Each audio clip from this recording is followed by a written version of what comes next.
is more affected by climate change. Smallholder farmers are even affected more, that they cannot plan well in their production and get even produce. This calls for climate justice, which is a form of environmental justice and fair treatment of all people, and the freedom from discrimination in all projects and policies that addresses climate change. I am speaking from an organization called ESAF, whose headquarters is in Morogoro, Tanzania. ESAF is a network of small-scale farmers forum in Eastern and Southern Africa. It works in 16 countries in ESA region, 6 countries in East Africa Community, and 10 countries in SADC.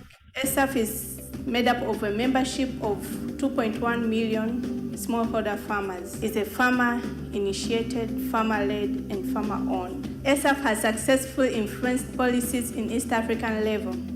This has resulted to the declaration of implementing Malabo in East Africa Community. Further, ESAF has influenced policies in SADC's strategic plan that takes its aspirations from smallholders. But also ESAF has influenced policies in the 16 countries that we are working in, and this has increased visibility of small-scale farmers in the policy dialogues, where now they are invited to share their voices on the policies and the budgets as far as agriculture is concerned. ESAF views agroecology as a sustainable, holistic, and cost-effective approach, harmony with ecosystems, and also preserves farmer culture local conditions and resilient to climate change. In ESAF, we say agroecology covers crops and livestock production, agroforestry, and it integrates landscapes and natural resources management, including water and biodiversity.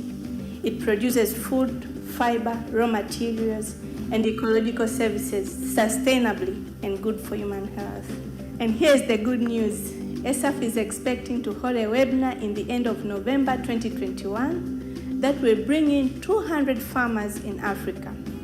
It will be discussing agroecology as a transformative approach to an equitable and climate resilient on agricultural development in Eastern and Southern Africa.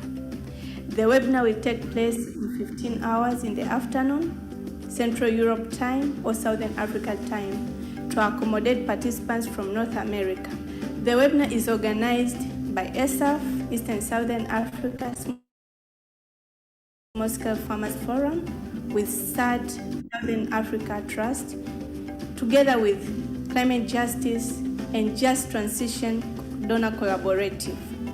This webinar is also expected to link to the ongoing COP26. And so we are grateful that donors are ready to work with us in this webinar and so many others to come, so that farmers can have a say as far as climate change is concerned and enhance their resilience looking forward. Please do reach us through our website. Thank you.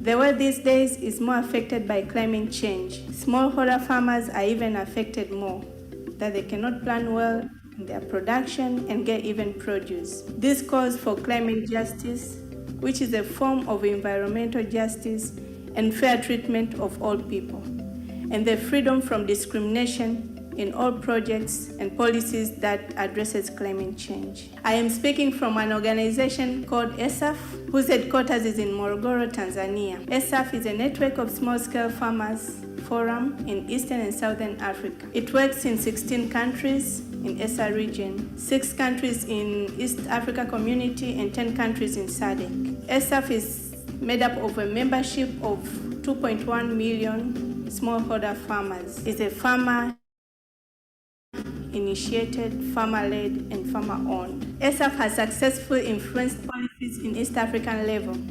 This has resulted to the declaration of implementing Malabo in East Africa Community. Further, ESAF has influenced policies in SADC's strategic plan that takes its aspirations from smallholders. But also ESAF has influenced policies in the 16 countries that we are working in, and this has increased visibility of small-scale farmers in the policy dialogues, where now they are invited to share their voices on the policies and the budgets as far as agriculture is concerned. ESAF views agroecology as a sustainable, holistic and cost-effective approach, harmony with ecosystems, and also preserves permaculture local conditions and resilient to climate change. In ESAF, we say agroecology covers crops and livestock production, agroforestry, and it integrates landscapes and natural resources management, including water and biodiversity. It produces food, fiber, raw materials, and ecological services sustainably and good for human health. And here's the good news. ESAF is expecting to hold a webinar in the end of November 2021 that will bring in 200 farmers in Africa.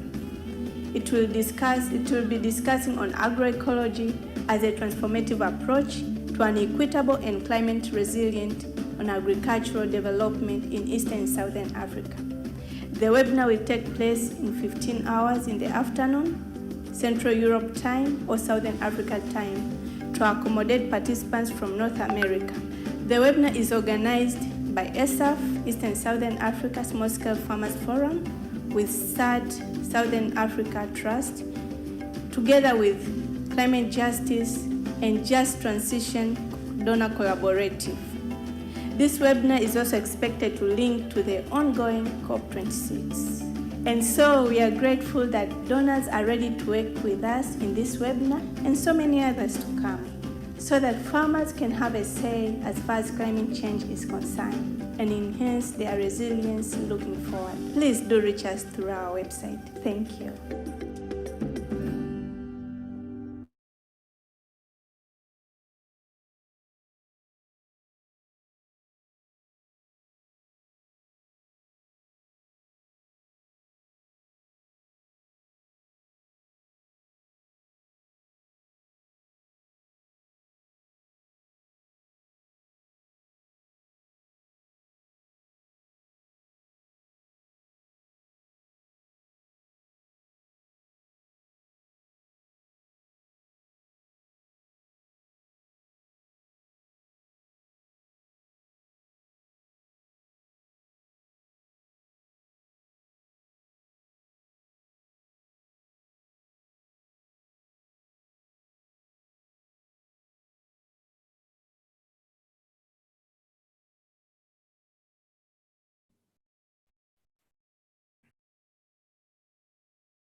My people, take me back to Africa.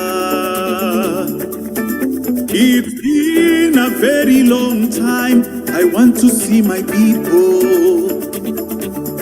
Let us go to Ghana and eat jollof made from our African rice.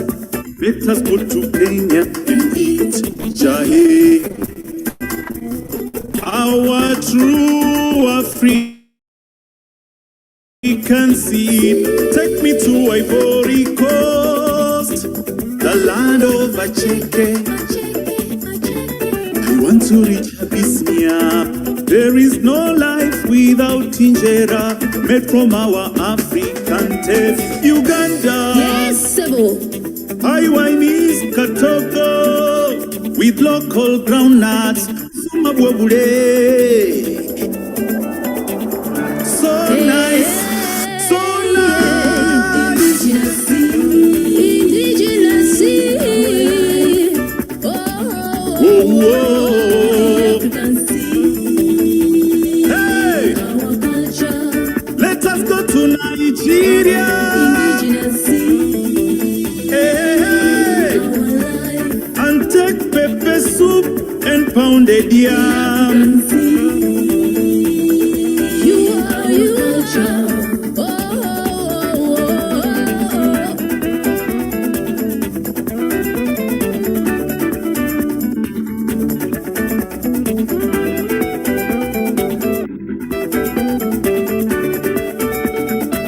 Our traditions define our culture. Our culture defines our livelihood. Our livelihood defines our wealth. Our wealth, Africa, my wealth. Our traditional grains and legumes. Like our forefathers used to conserve. If it was good to them, it's good to me. if it was bad to them, It's bad to me. it was good to grandma, It's good to me. it was good to grandpa. It's good to me. If it was bad to grandma, It's bad to me. and if it was bad to grandpa, It's bad to me. that's why I'm saying, hey, bring back the African. You are our culture, our life, our food, our medicine. Indigenous.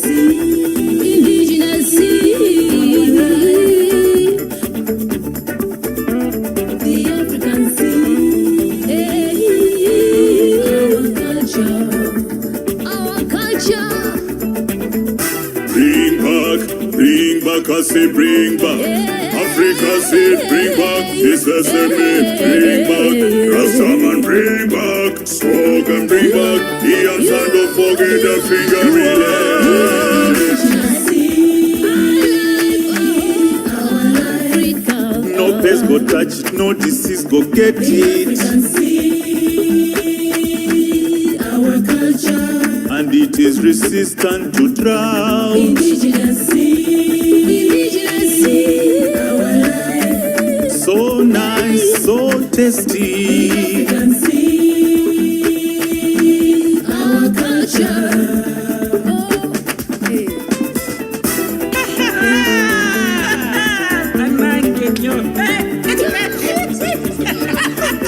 Say no, say no, say no, say no, say no to toxic pesticide affecting our body. Say no, say no, say no. While it's bad in Europe, still exported to Africa. Say no, say no. Resist multinationals pushing for adoption of GMO.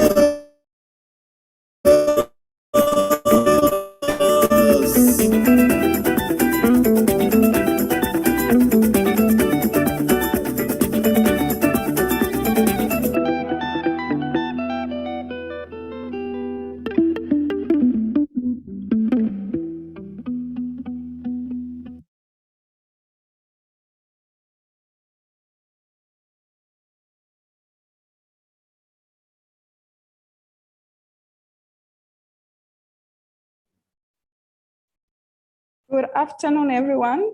Dear delight participants, ladies and gentlemen, we are warmly welcoming all to this important webinar today. How can agroecology deliver climate justice in Africa? We have farmers from east part of Africa, we have southern part of Africa, Central Africa, and even part of the world. We have our donors, we have academia and other government officials. Let me take this opportunity to welcome you all. Please feel free, and thank you so much.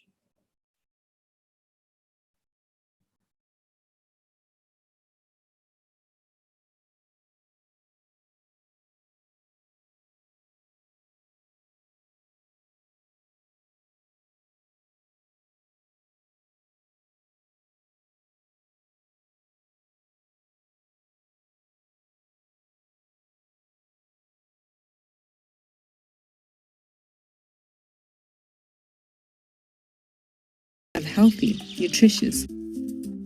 African agriculture has a huge potential to feed its peoples, to lift those in need out of poverty, to improve the environment, and to ensure people have healthy, nutritious, and culturally appropriate food. In other words, to meet almost all of the Sustainable Development Goals. How? By transitioning to agroecology, the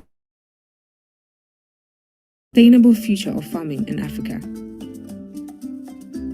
We are told we must commercialize our agriculture.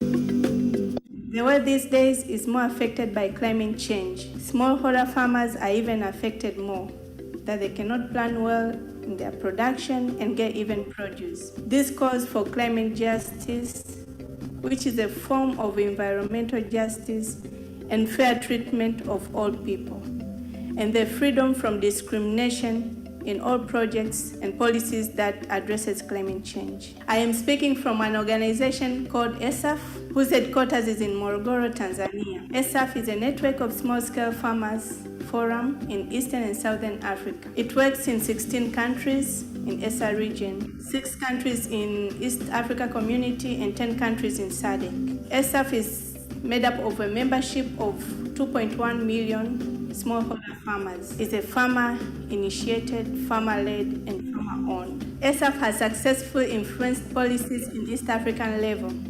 This has resulted to the declaration of implementing Malabo in East Africa Community. Further, ESAF has influenced policies in SADC's strategic plan that takes its aspirations from smallholders. But also ESAF has influenced policies in the 16 countries that we are working in, and this has increased visibility of small-scale farmers in the policy dialogues, where now they are invited to share their voices on the policies and the budgets as far as agriculture is concerned. ESAF views agroecology as a sustainable, holistic, and cost-effective approach, harmony with ecosystems, and also preserves permaculture local conditions and resilient to climate change. In ESAF, we say agroecology covers crops and livestock production, agroforestry, and it integrates landscapes and natural resources management, including water and biodiversity. It produces food, fiber, raw materials, and ecological services sustainably and good for human health. And here's the good news. ESAF is a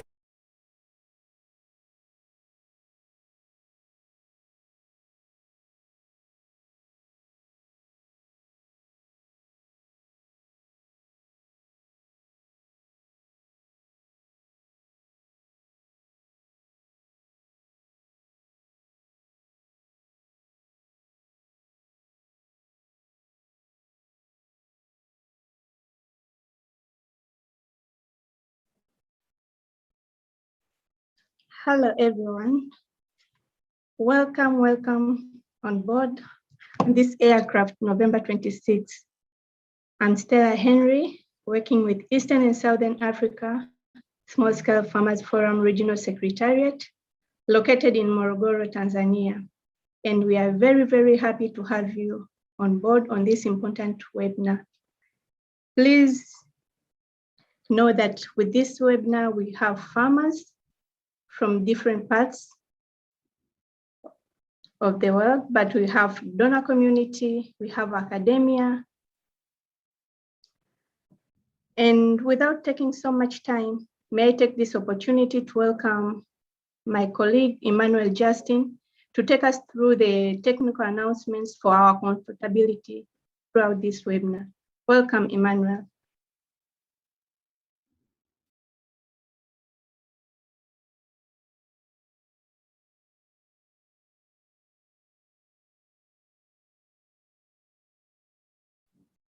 Thank you, Stella. Jambo, good afternoon, good evening to everyone who has been able to join this important webinar this evening. We are very delighted to have you on board. Let me take this opportunity to remind you of some few key things that you have to consider while we are attending this webinar. On the technical issues, make sure that you have reliable internet connection so that you can be able to participate fully. We'll be having interpretation in French and Swahili language. At the bottom of your controls on the Zoom, you'll be able to kindly choose the language that you can be able to understand. Raise your hand when you want to speak anything and be able to be given access to speak. Remember to mute when you're not speaking. Also use the chat box if you have a comment, you have a question or a concern you want to raise, and our rapporteur will be able to go through them. Within this session, we'll be having rooms. We'll be having 5 breakout rooms. The question posted later, and also they will be posted later throughout. Remember to keep time for those who will be presenting, be on time so that we can be on time, but also remember to share, to use the Q&A section if you have the question and answers. Thank you very much. Welcome again. Over to you, Stella.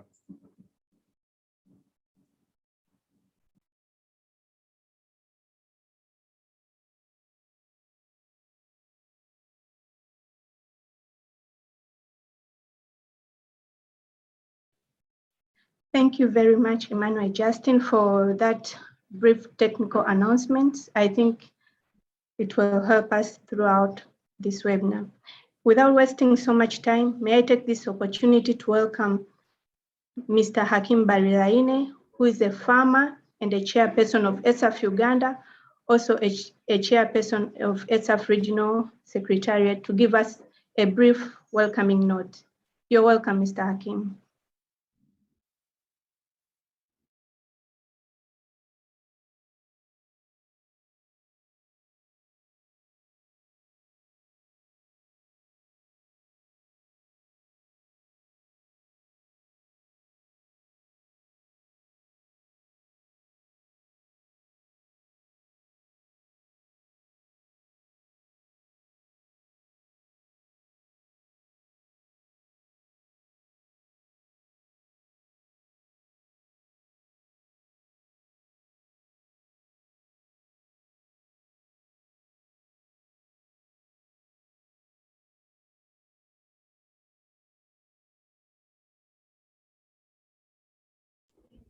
Okay, you had not enabled me to unmute myself, so I couldn't unmute myself. Sorry about that.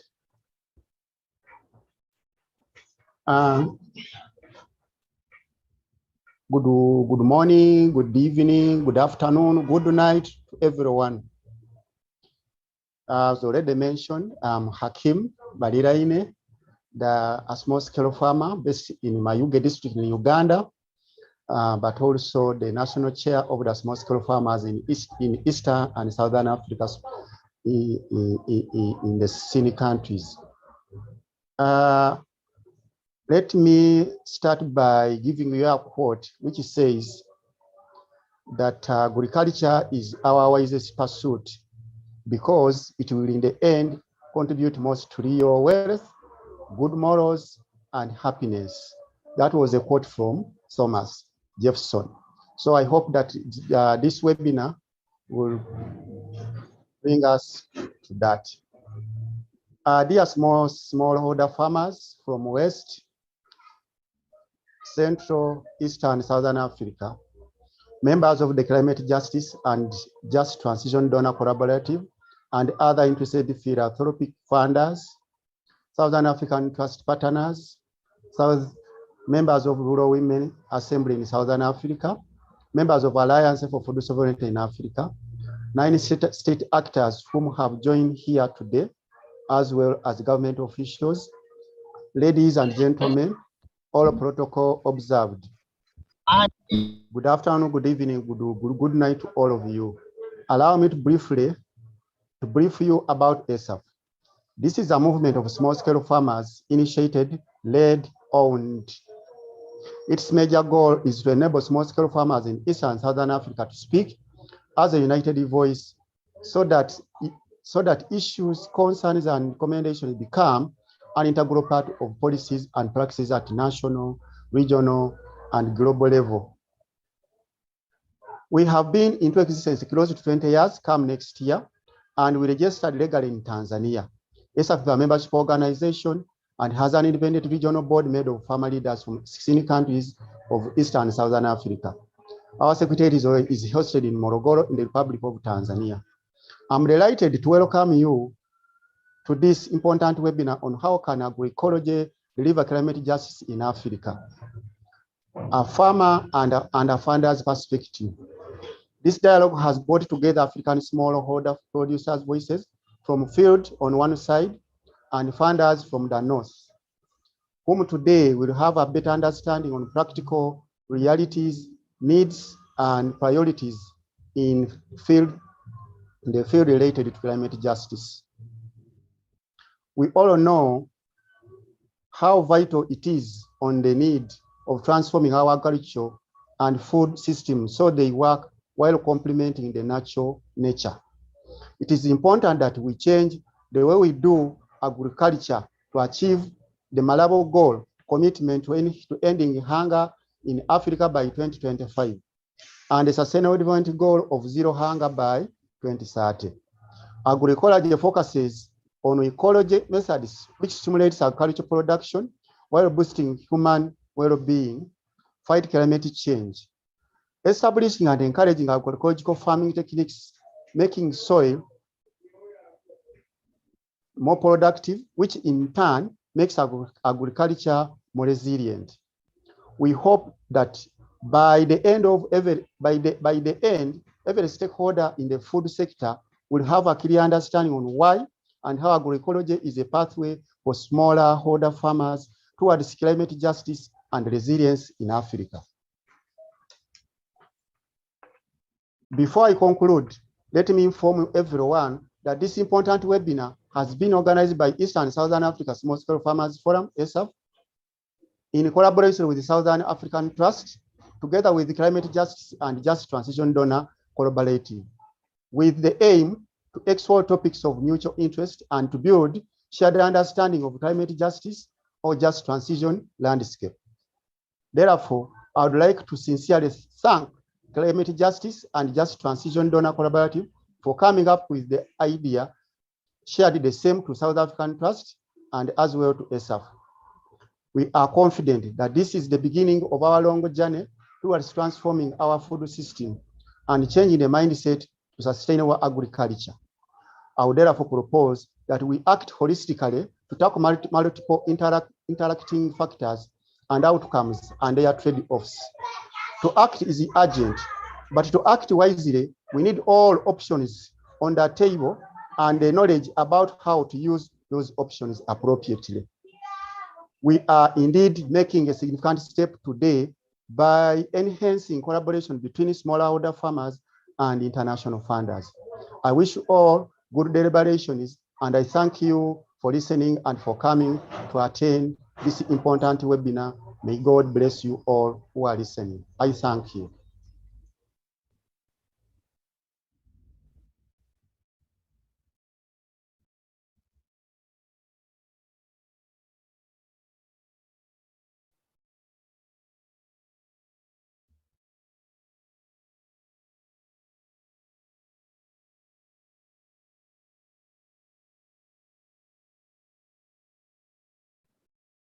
Thank you very much, Mr. Hakim Barilaine. Let me now take this opportunity to welcome Ms. Christabel Firi, who is also a co-organizer of this important webinar. Ms. Christabel Firi works with SAT, Southern Africa Trust, which is based in Johannesburg. Southern Africa Trust is also a grant-making organization. Welcome, Ms. Christabel, for a brief message to the participants. Thank you. Thank you so much, Stella. I was trying to unmute my mic and also my video, and the video is failing to open. But I would like to first acknowledge and appreciate the partnership with the Eastern and Southern Africa Small Scale Farmers Forum and the Climate Justice and Just Transition Donor Collaborative in hosting this very, very important conversation. You know, as the Southern Africa Trust, we work with smallholder and small-scale farmers formations across Southern Africa, particularly because they are the backbone of our agriculture sector, and they are the answer to the food insecurity situation in our continent. Therefore, it's important that we continue to have similar conversations in how we can address some of the challenges that smallholder farmers are facing. So through our work, we facilitate platforms, bringing together policymakers and other key stakeholders to really understand the challenges of farmers and what can be done and what are the solutions to addressing these challenges in the policy space. We also have a knowledge hub as a Southern Africa Trust, which we use to disseminate some of the evidence-based research on the experiences of farmers, but also use this research to then inform policy discussions and policy decisions that are being made in the region. So in today's convenings, our key objectives are really to firstly understand the experiences of small-scale farmers who've been dealing with a number of challenges, from the climate crisis to the COVID-19 pandemic. How can we support small-scale and smallholder farmers? The second objective is really to unpack how, by adopting a systemic approach such as agroecology, how can it facilitate our transition, the just transition, within the region, and ensure that we are adopting transformative agriculture and food systems.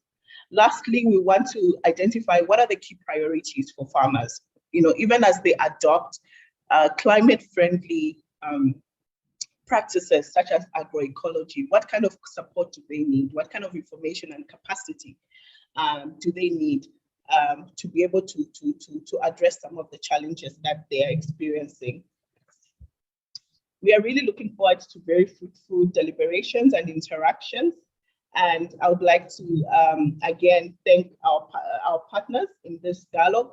And we look forward, post this dialogue, to really take forward these conversations and to ensure that there are lasting solutions that are adopted to help farmers really make this just transition. Thank you so much, Stella.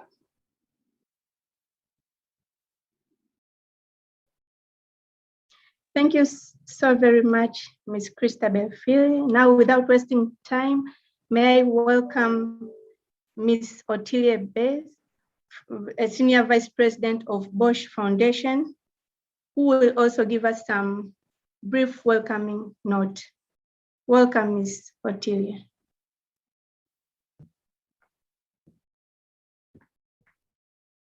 Good afternoon and good evening.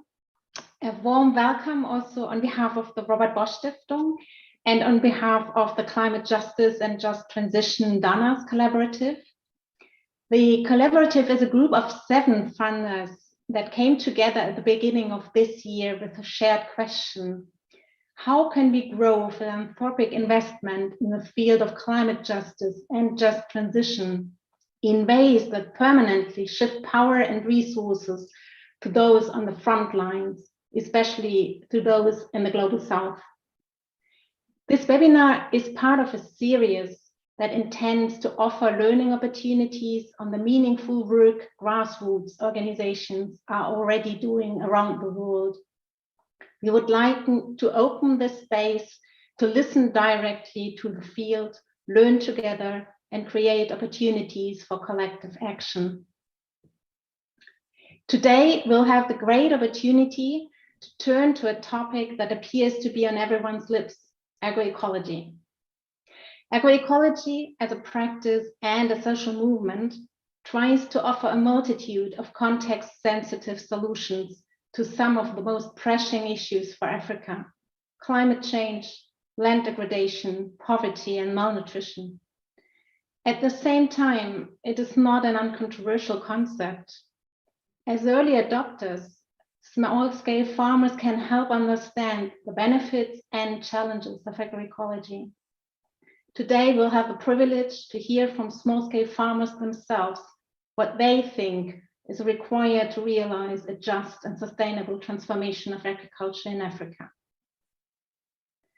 Before we dive into today's agenda, let me extend a big thank you to the Collaboratives project team, to the Southern Africa Trust, and especially to our host and lead organizer of this webinar, ESAF.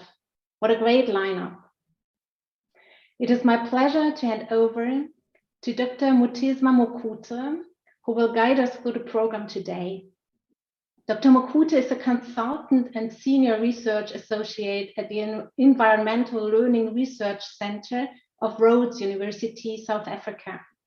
He's an expert for transformative learning, sustainable management, and a just utilization of natural resources. And he is also very passionate about the concept of co-creation. In line with this spirit, I hand over to you, Dr. Mokute. Thank you very much.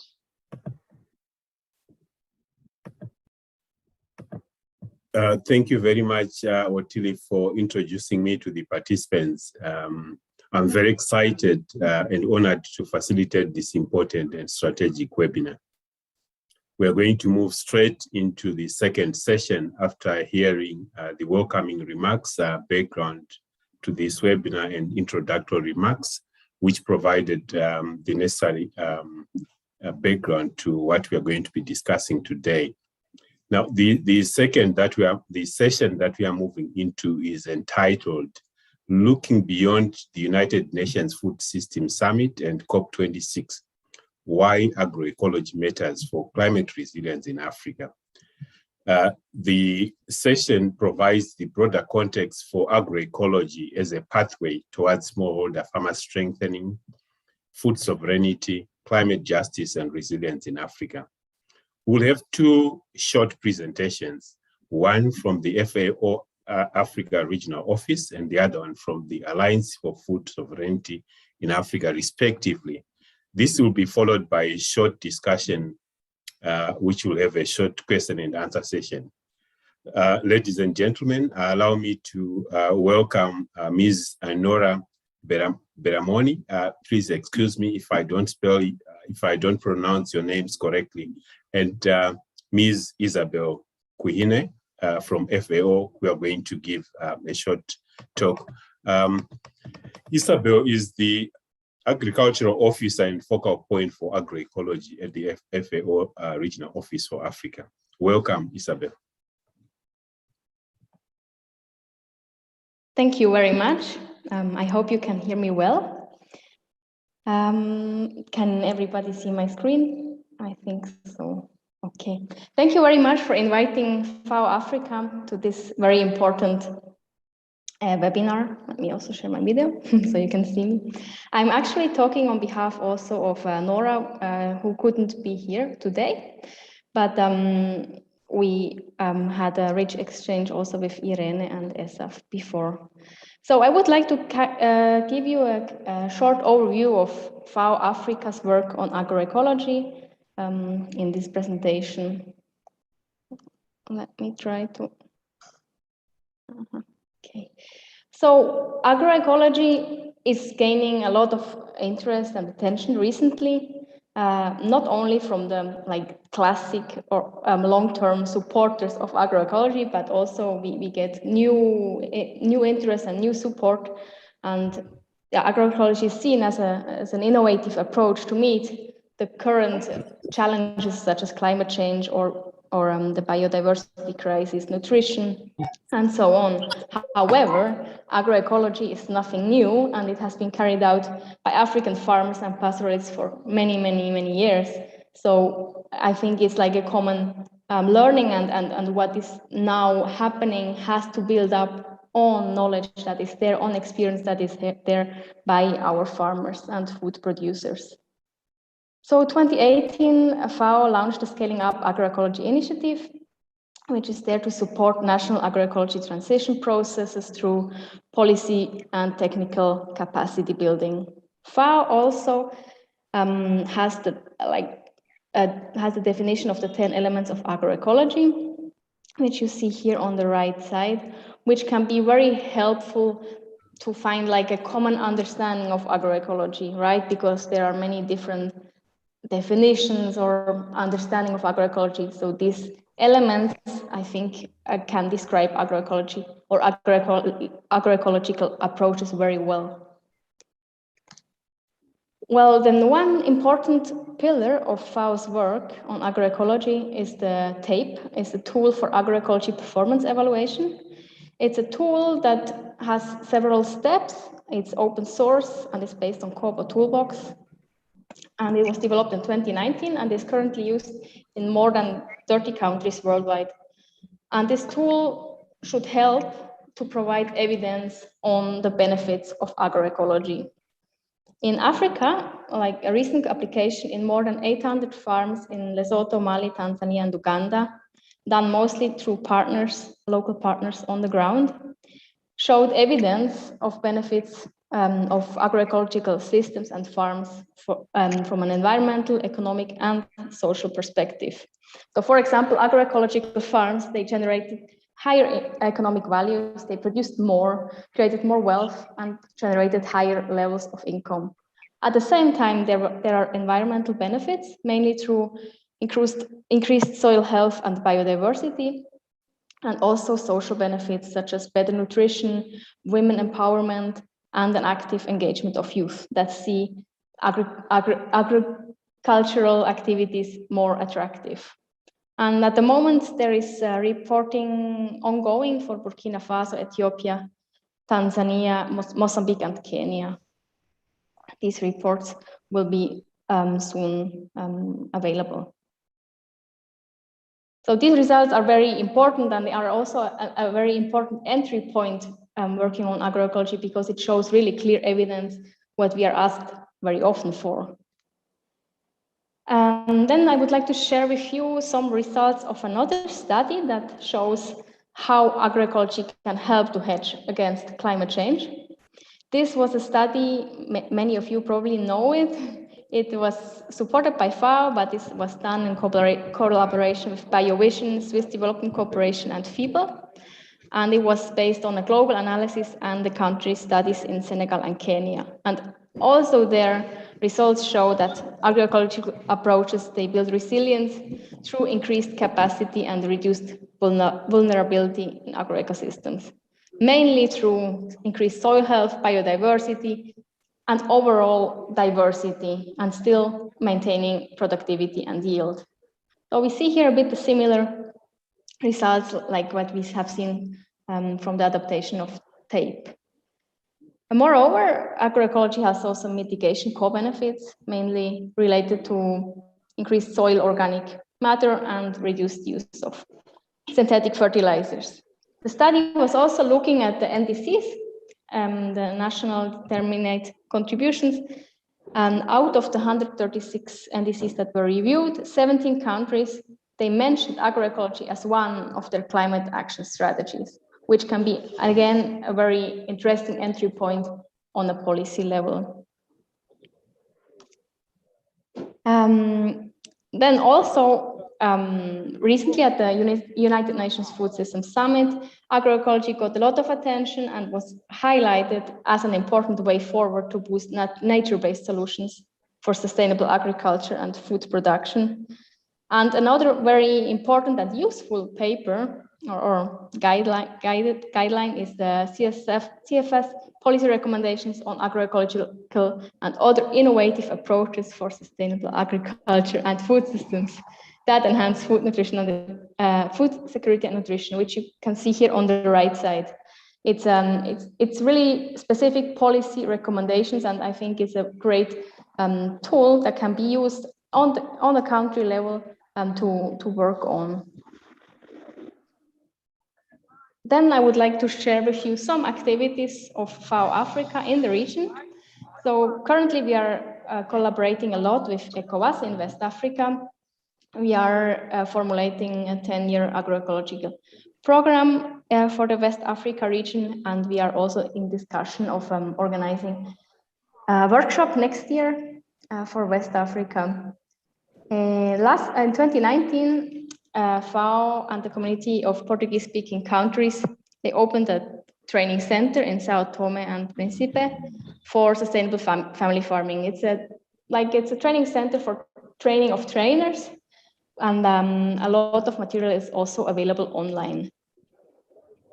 There is an ongoing collaboration with BioVision on the Food Policy Forum for Change, which links policymakers.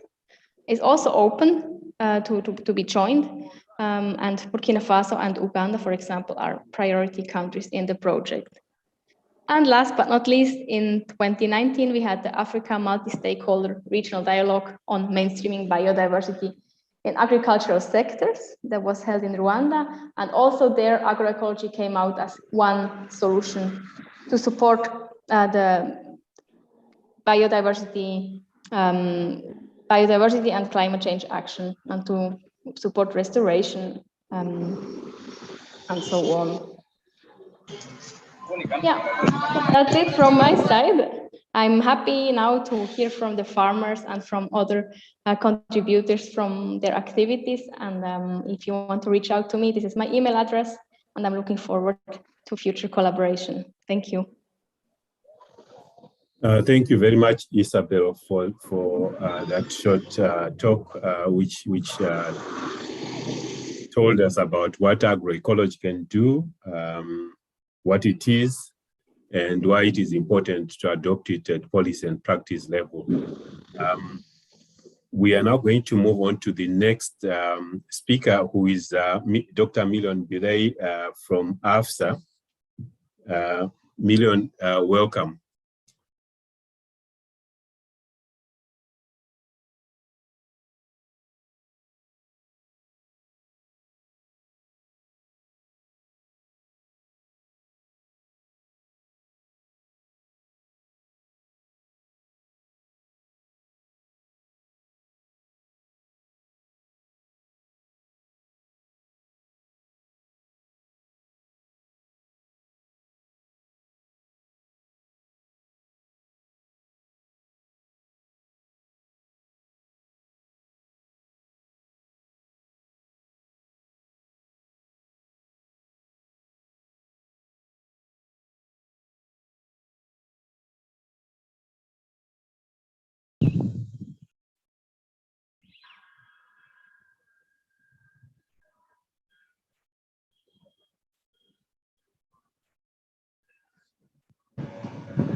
Hi, tech team. Can you give us a short hint on what's the problem, or if we should move on with questions?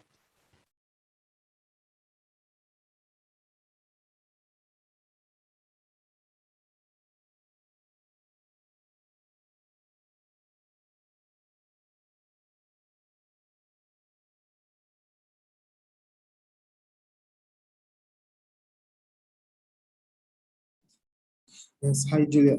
Yeah, let's move to the round of questions while we are trying to look for Dr. Miriam. He's not in the call yet.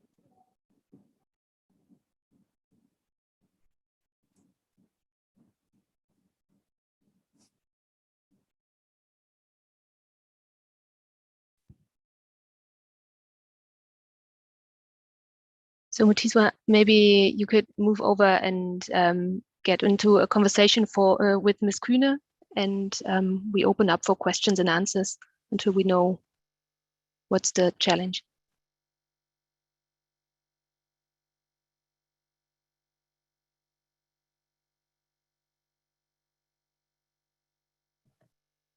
Okay, yes, thanks. Unfortunately, I couldn't unmute. That's what I was trying to do to try and intervene. Thanks very much. So, yeah, thanks again, Isabel. The two questions that we have for you for a start, and then we'll invite questions from farmers and from development partners.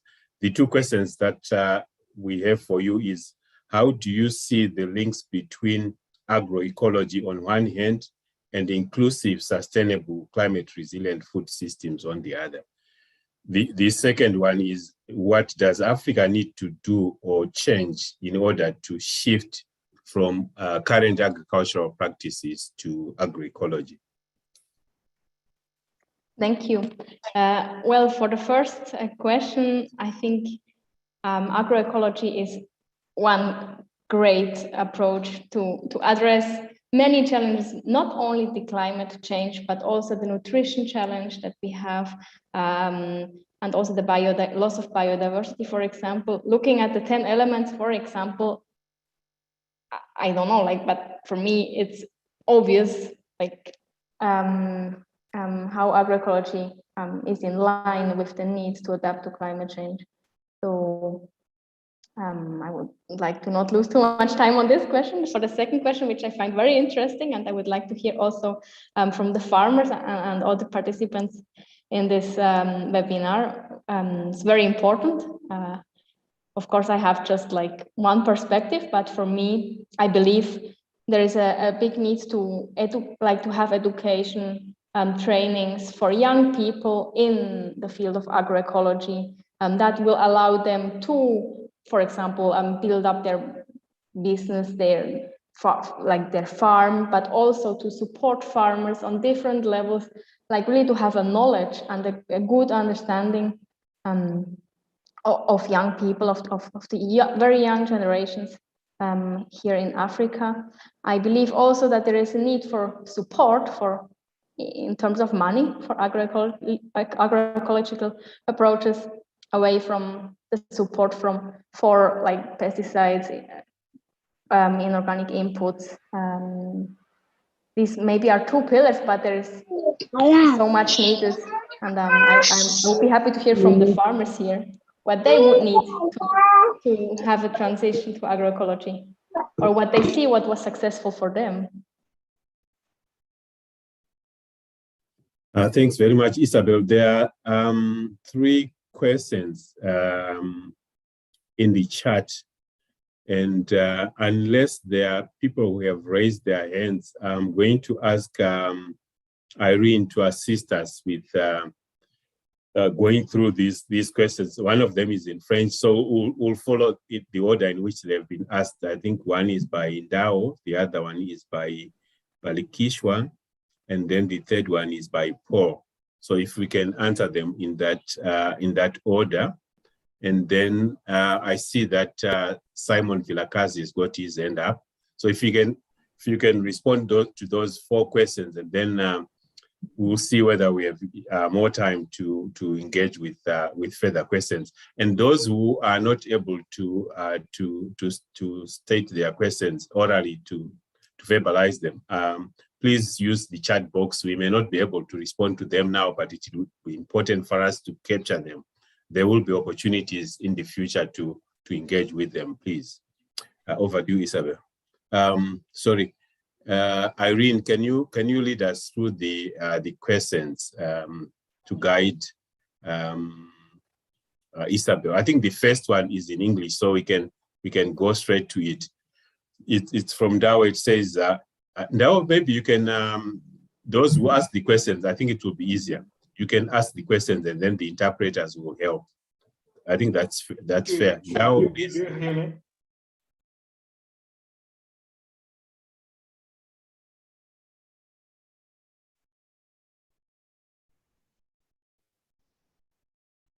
Yeah, but still I can read on behalf of Ndao.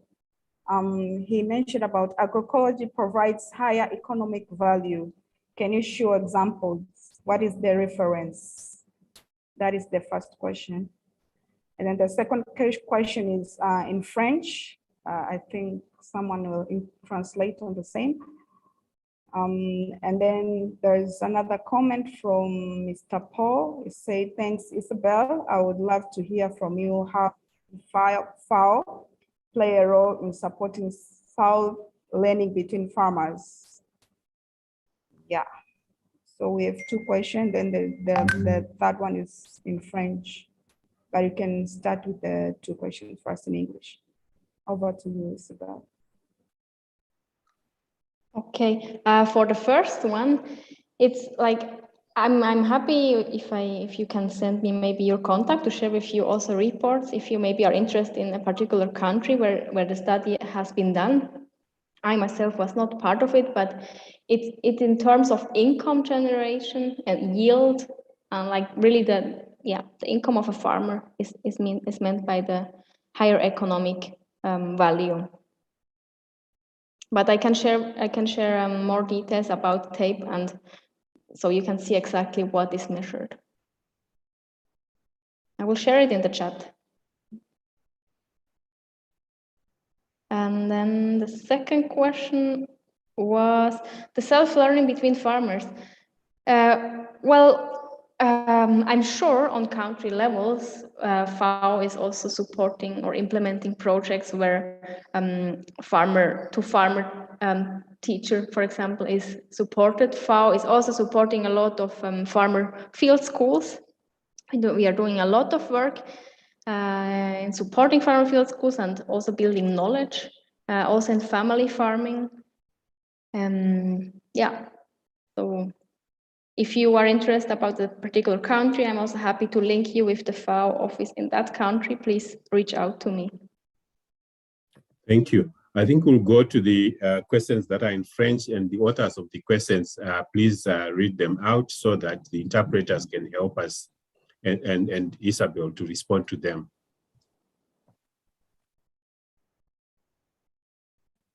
Yes, thank you, Mr. Mtizo. The question from Mr. Balekwisa was in French, but I think Ms. Carole translated it. Thank you so much, Carole. He was saying, are there any tools for assessing the actual implementation of agroecological practices? Yeah, over to you, Isabel. Yes. Well, one part, for example, of TAPE, the tool that I presented, is to see where a farm stands in the transition of agroecology. So it's also evaluating like how much really or how many elements of agroecology are met. So this is part of the TAPE tool. And then it's also evaluating then like what is the impact like of this agroecological transition. And then it compares different farms that are at different levels of transition. And there you can see then the differences between these farms, like for example, in terms of nutrition or like the environmental or the economic aspects.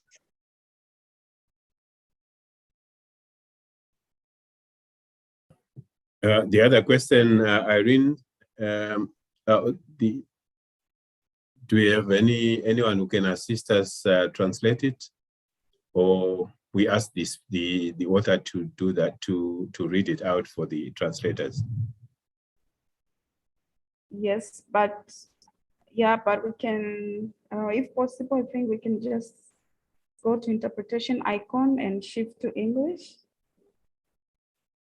Or Julia, can you translate on the same? Yes, so yes, if someone can translate among the translators, please.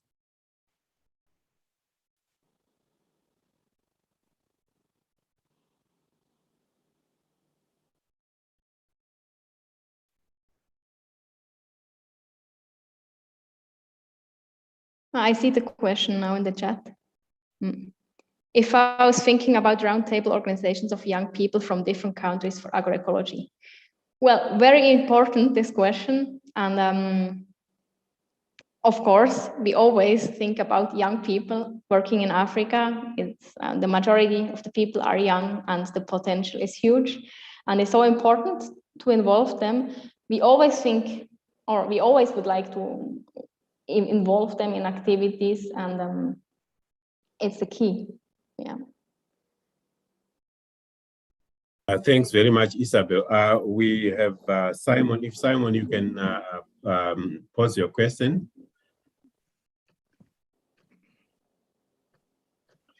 Thank you, Chairperson. I'm Simon from Economic Justice Network of Fokesa in Cape Town, in South Africa. I would like to ask a question in terms of how can we deal with the issue of use of excessive chemicals by large-scale farmers, because you find that they use too many chemicals in their production, and that is also destructive to the environment. And lastly, how can we assist the small-scale farmers who want to do agroecology, but they don't have enough resources that can enable them to do agroecology in a sustainable manner? Thank you. Thank you very much for this question. Well, the first part, I think we have to, well, it's difficult to answer, and it's also not my field, right? But I think if we show that agroecology is working, in the end, people will shift away from high input agriculture to agroecology. But as you were saying, this transition is critical, and for farmers, it's difficult to make a long-term investment when you have to wait a few years for a return, whereas you need now yield and income to cover your costs and to support your family and so on. So there, for sure, as I was saying before, it's important to have a support, also public support, like we are talking, for example, to like shift away from supporting inputs for agriculture towards supporting ecological practices. For example, in my country, I'm from Switzerland, there are subsidies for natural elements in agricultural land. This is one way. There are many different ways, but I think if farmers can get support, and if they get somehow like an insurance until the agroecological farm starts to work and starts to they have their return, it's important to support this transition. Thanks very much, Isabel. I think access to knowledge, yes, very important. Yes, thanks very much, Isabel, for the presentation and for responding to the questions. And thanks very much, the colleagues, for the questions that you have asked. I see that there are a number of hands that are up. Please, can you type your questions and comments in the chat box? We no longer have time to continue with this discussion. We have to also cover the other elements of the program. So thank you very much. I understand that Million has arrived. Million, I think if you can give your presentation, we'll not be able to have a discussion around it because we had already given Isabel a lot more time than originally planned, because I assumed you were not going to be able to join. So welcome, Million. Million is the General Coordinator of AFSA, and he has been working for over 2 decades on intergenerational learning of biocultural diversity, agriculture, and the rights of local communities to seed and food sovereignty and forest issues. Welcome, Million. Thank you very much, Mutizwa. So how much of my time have you given to her? And how much I left with? I think you can give the 5-minute presentation that was scheduled. 5 minutes, okay. Thank you for giving me 7 minutes, okay. I will go quickly through my slides. I will just talk about the failure of the Green Revolution and maybe show one slide that I like about a productivity of agroecological farms. Well, what are the main criteria of the Green Revolution? I think we cannot understand agroecology if we do not understand the Green Revolution. Because it's very easy to talk about what agroecology is not, and instead of what agroecology is, since it is a very complicated, highly, what do you call it, mobile and a fluid concept.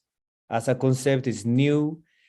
So many things coming to agroecology. So basically, the Green Revolution has these criteria. It's an adoption of new and improved varieties which respond to agrochemicals. That's one characteristics of the Green Revolution. And application of new agricultural techniques or technologies, irrigation, mechanization, use of agrochemicals, new additions into the Green Revolution mix. Because when it started, it didn't start with GMOs. It started with maize and wheat and rice mainly, but now we have gene-edited crops and digitalization of agriculture is coming to it also. And the third one, which is much more important one, is a focus on few and market value crops. This is very important to understand. A new knowledge on farming, because the knowledge of farmers is disregarded. Before I go to the narratives that's driving the Green Revolution in Africa, what were the drawbacks in India, mainly? As you know, this was practiced in India and in Mexico to begin with. But the Indian experience can tell us that, one, it's only favored farmers who could afford high-yielding varieties, agrochemicals, machines, and irrigation facilities. Who could kind of cope with the Green Revolution? But it indebted a number of farmers, and they lost their properties and migrated to cities. And a number of them, as you know from the works of Vandana Shiva, have killed themselves. And the new monocrops faced resistance to pests and weeds. India has more than thousands of varieties of rice, but the focus is on a few varieties. It resulted in ecological disaster and oriented to cash crops and not to food for domestic consumption. It resulted in nutrition and health crisis. You know, the Punjab trains passing through Punjab were called at some point cancer trains, you know, because there are a lot of cancer patients because of the chemicals from the Green Revolution. And it resulted in cultural erosion because the base of our culture is our seed. And when there is a seed erosion or degradation of our seeds, the culture related to our seeds will also erode. So cultural erosion is very much important. So people thought, you know, mainly the philanthrocapitalists like Rockefeller and Gates Foundation, corporations, because it's very easy for them to save the chemicals, and government agencies, governments, you know, the embassies and whatever. And some of our scientists felt that Green Revolution is important for Africa. And that these are the narratives. One, you know, if you look at the policies of so many governments now, they say that to attract business, since governments are not putting a lot of money into agriculture, we need to attract business money. While some people would say it is fine, but to attract business, you have to change your laws. So many regulations, the seed regulations and land regulations and fertilizer regulations, you have to change them. Otherwise, they don't come. Farmers, they say farmers seed is part of the problem, so we need to bring in high yielding varieties. And our problem, you know, was equated to the calorie deficiency. You know, people have to eat and they need a lot of calories, so we need to produce more calorie. That's why the focus is on maize.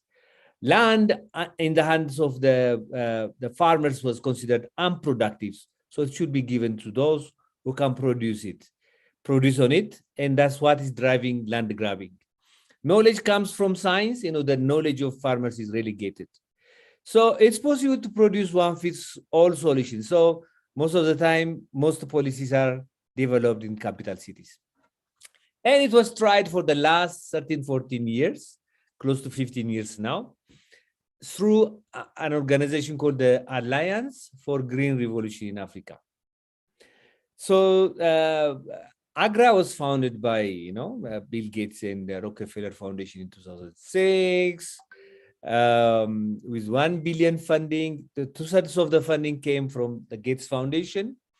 By the way, Gates has spent close to 6 million, and out of that, the majority of the money stayed outside of Africa, by the way. It was saved for Africa, but it stayed out of Africa. So the goal was to double productivity, double income, half food insecurity for 30 million smallholder farmers. And African governments actually supported the AGRA agenda by allocating over $1 billion per year in subsidies for seeds and fertilizers. So this was a plan, and these are the countries, the 13 countries where the Green Revolution or AGRA has tried to implement the Green Revolution agenda. What was the result? Through the research done by IATP and also a number of African organizations, there's no evidence of 100% increase in productivity. Maize, even the favored crop, only up by 29%. So there is no doubling of crops. Overall, staple yields up only 18%. So the subsidies, instead of making the land productive, they expanded the land. More land was included to favor the crops, mainly maize. No income evidence of income doubling. Poverty is still very high in these countries.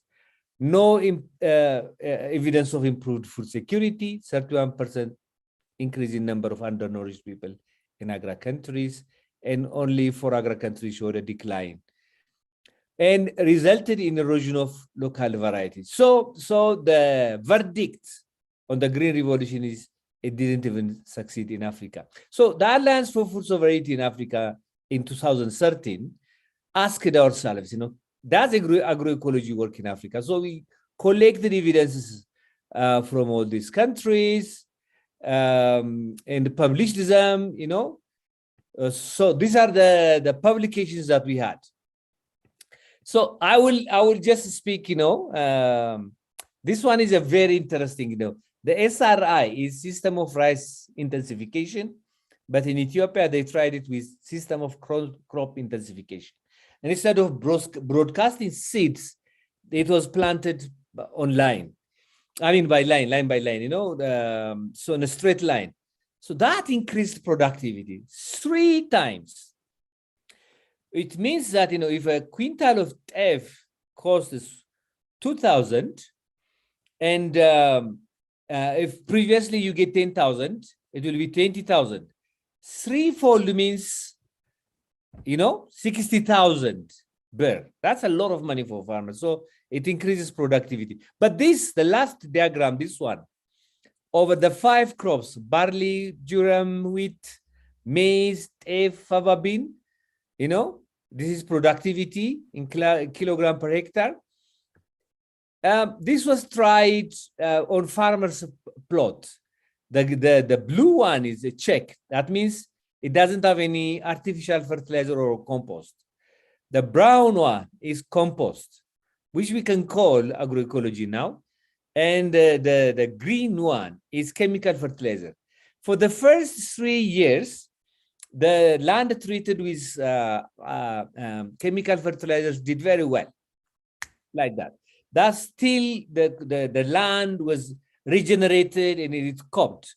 But after 3 years, productivity over the whole of the crops has excelled for compost rather than for chemical fertilizers. So productivity can actually increase. So the key findings of Now over 100 research done by AFSA itself. Agroecology leads to higher yields in productivity. That means, if you have high yield, substantial income, soil fertility, which is very much important. And we are talking about the climate crisis now. So agroecological lands sequester a lot of carbon and it's great for adaptation. Food is culturally appropriate because we grow what we eat. It's not only one crop, marketable crop only. Increased in crop diversity, which is central to the resilience of people, and food production and distribution is under the control of farmers. This is the basics of food sovereignty. So agroecology works. Thank you so much. Thank you very much, Million, for that inspiring presentation. I think it makes very strong arguments why we should move away from the current agricultural practices and adopt agroecology. I know that you have been doing work on a study to inform the development of an Africa food policy at Pan-Africa level, and you've also done studies in 23 countries which were looking at food systems using agroecology as one of the bases for transforming food systems on the continent. Are there any insights, key insights that you would like to share in this webinar? Yes, I think what is the most important question is what kind of food system we need? What do we need? How do we make sure that, the critical question is, what should agriculture answer? What questions should answer? I think now the policies, as we know, is only talks about productivity, producing more food, number increase, But we have to have nutritious and healthy food, produced without impacting the environment, and also culturally appropriate food, and with the right to food at the center of the food production. So question that we did, we've as you said, we've organized a food policy dialogue in 23 African countries. And also you've done a research also at the regional level. So this is a question, what kind of a food system do we need? So in these 23 countries, what we have found basically is there is still food, appropriate food, but there is an increased influence of the policy environment by outside actors. And even though there are a number of policies which are positive, which can be used to improve the kind of food, the healthy food that we can eat, they are not implemented. What is given a priority is the kind of agricultural system, the kind of food system, which is not healthy. So, and one thing that surprised me is over the board, and everybody feels that the way the food system is going is not right, because it's more disease, more environmental degradation, more cultural erosion, all of these negative things, and mainly through our food system. So people want to change.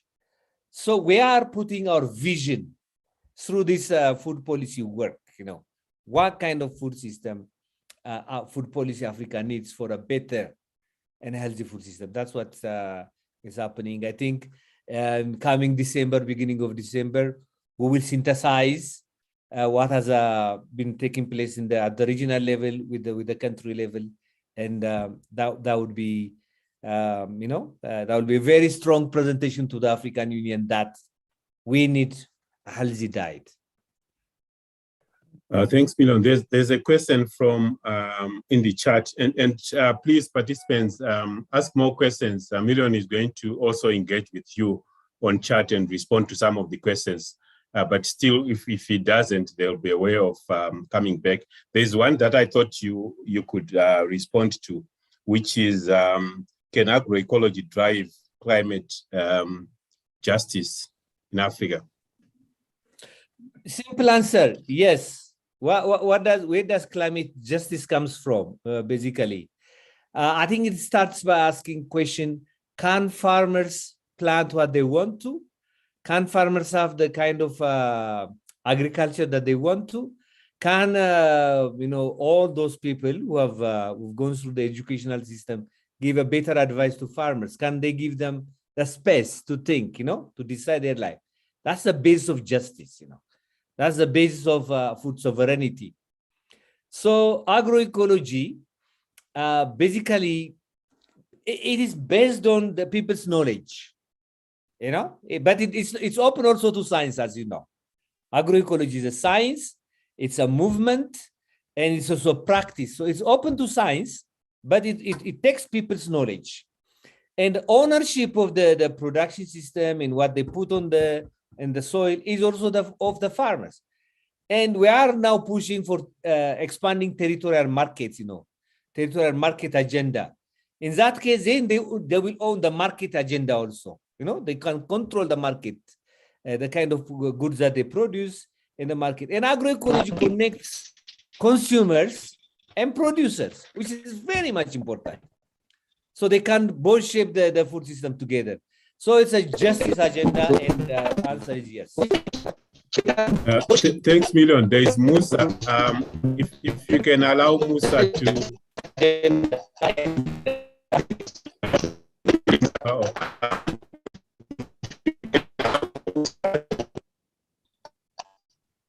If you can allow Musa to ask his question, that will be the last question, and then we, Million, can you respond very briefly to it before we move? Can you ask them to mute themselves?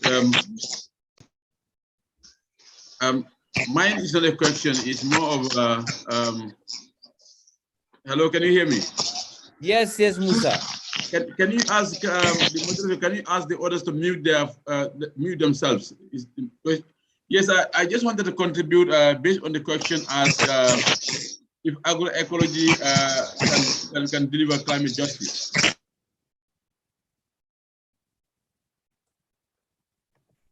Go ahead.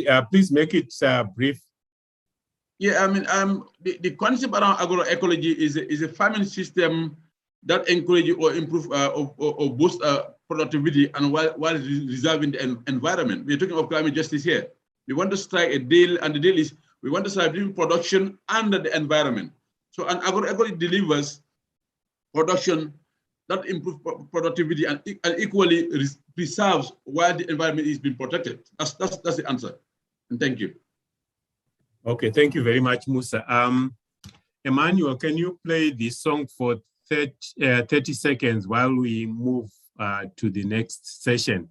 Those who have got questions, please type them in the chat box. We are short of time, and I think before we close this session, thank you very much, Dr. Million Bilay, for this very inspiring presentation, as one of the participants has noted. Thank you so much, Esa, for presenting, and thanks for facilitation, Mutizwa. Thank you.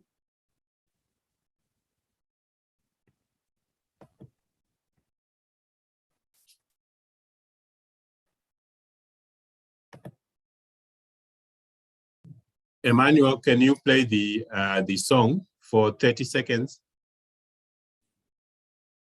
Yes, please.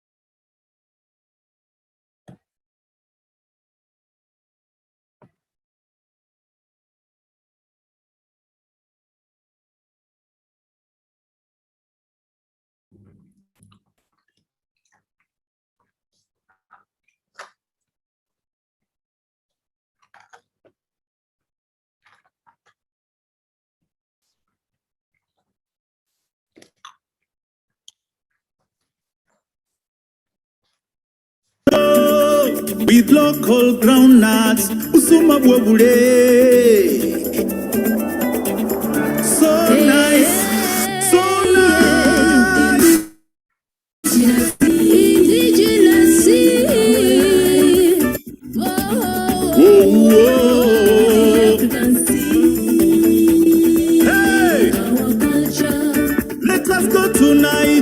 Indigenous seed. Hey, and take pepper soup and pounded yam. You are.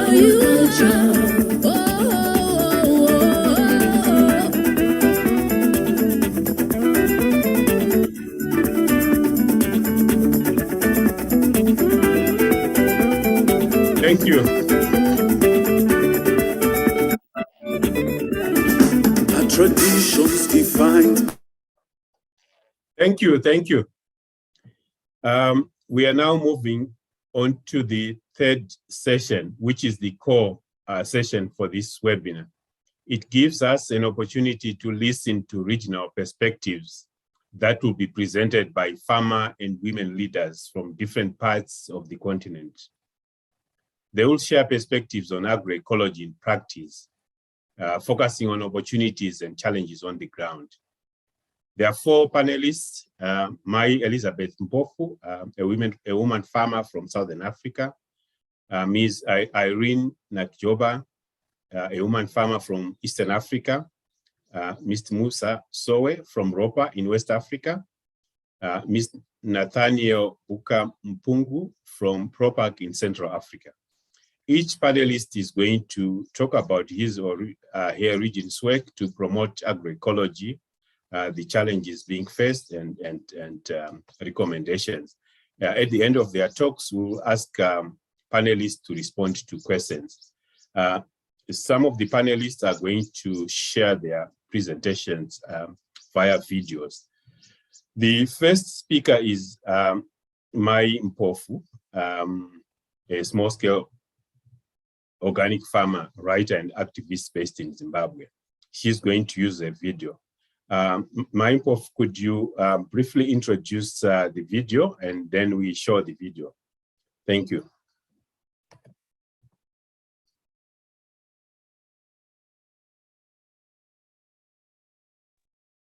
Thank you, Dr. Mtizwa.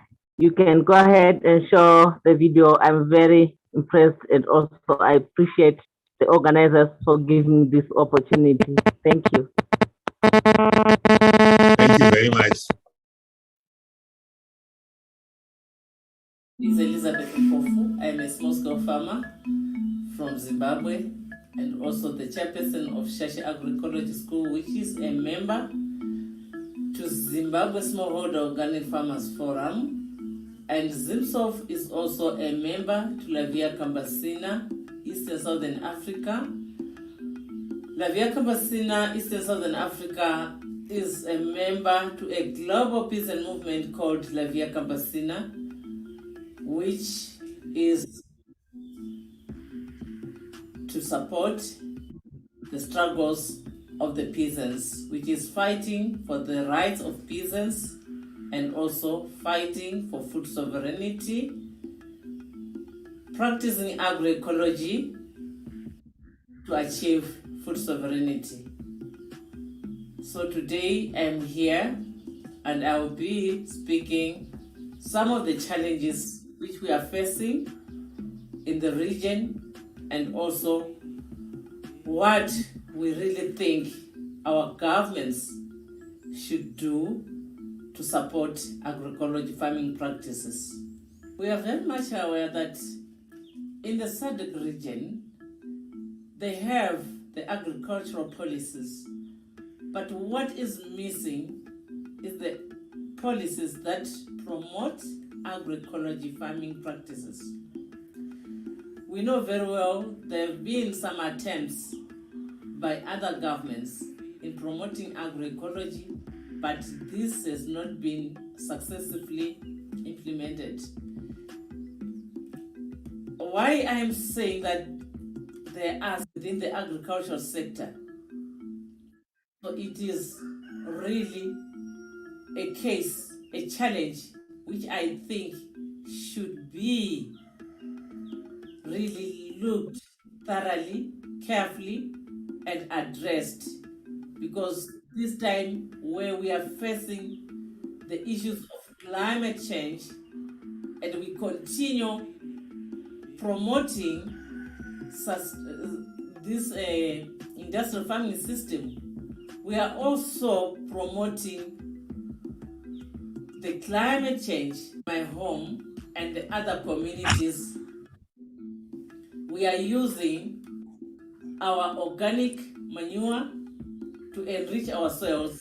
We are also practicing water conservation techniques because in most of our parts, especially here in Masvingo, which is region 4, we receive very minimal rainfall, which is maybe 400 mils per year.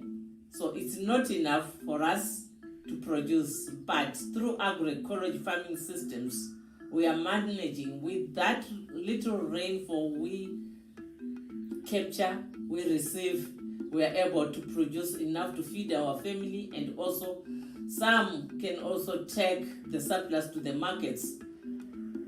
The other thing I see working very well is also using my indigenous seeds. As you can see in this room, I have a display of my local seeds, which I also use. I've also constructed a seed bank so that these seeds will not get lost again. So it's an encouragement which we are doing amongst the community so that we preserve and reserve our seeds so that they cannot get lost. It is important to note that in agroecology, one has to have the components which make agroecology successful. These are the indigenous seeds, a diversity of seeds, because you cannot do agroecology using one seed crop. So you have to have a diversity of crops. And you also have to have livestock, small livestock at your farm, and this is what I have on my farm. I have goats, sheep, pigs, chicken, our indigenous chickens, and this is our wish as small-scale farmers, that if the governments or the donors are to invest in agriculture, they should put more emphasis in investing to agroecology. There's quite a lot which needs to be done in agroecology. There are trainings which the farmers also need to get. We also need to have good infrastructure, such as the roads, to establish our local markets, because there's no way we can rely on receiving cheap food from outside our region. Yet we have the majority of small-scale farmers who contribute to the economy of our region. So it is our call, it is my call on behalf of all the smallholder farmers in the SADC region to urge our governments and even our donors, those who are investing their resources, to really put more emphasis directly to the food producers, and also so that we can achieve our agricultural farming system and achieve the issues regarding food sovereignty. We really need to be food secure, seed secure. So our seeds are very important. So let's come together. I call upon the governments and the donors to really support the work which is being done by the smallholder farmers in promoting agroecology.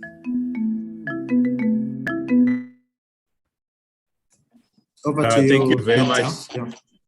Yes, thank you very much, Elizabeth, for that powerful presentation. I think it covers the politics, the science, and the practice of agroecology.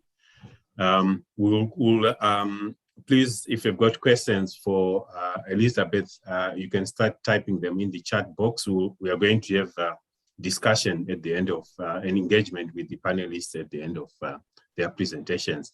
And I'm advised now that the PROPAC representative is not here, so we have 3 panelists.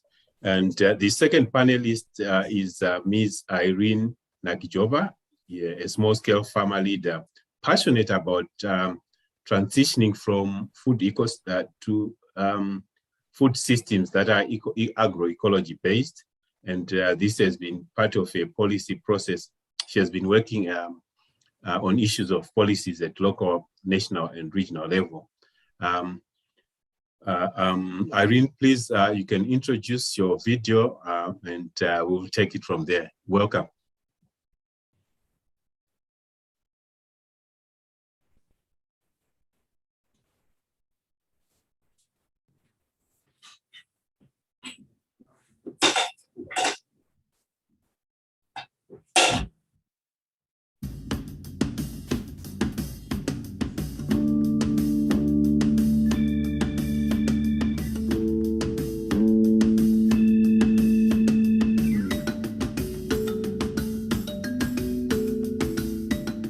In East Africa, smallholder farmers make about 70% of the total population who depend on agriculture for the sustainability of their livelihood. Climate change caused shifts in growing seasons, lower agriculture yields as a result of variability in rainfall and higher temperature patterns, which reduces local food availability. Undernourishment in East Africa is still very high, Uganda having 39.7%, and Burundi having 28%, with an increase of 2.4 in 2020 from 2019. Stunting is also high above 25%. Burundi has 56%, Rwanda 34%, Uganda 27%, and Kenya 26%. According to the Malabo Biannual Report, only Uganda among the EAC countries is on track to end hunger by 2025. Agroecology as a solution to these problems is mainly practiced by smallholder farmers, making 70% of the population in the region, and the majority of these are women. We talked to one small-scale farmer from SF Uganda about the importance of agroecology and her key policy proposals. SF Uganda is the largest small-scale farmer-led policy influencing movement in Uganda, with membership in over 54 districts in all regions of the country. Agroecology is a practice where we use natural methods of practicing of growing food and other products from soil. We use natural methods such as organic manure, planting trees, ecosystem, digging trenches.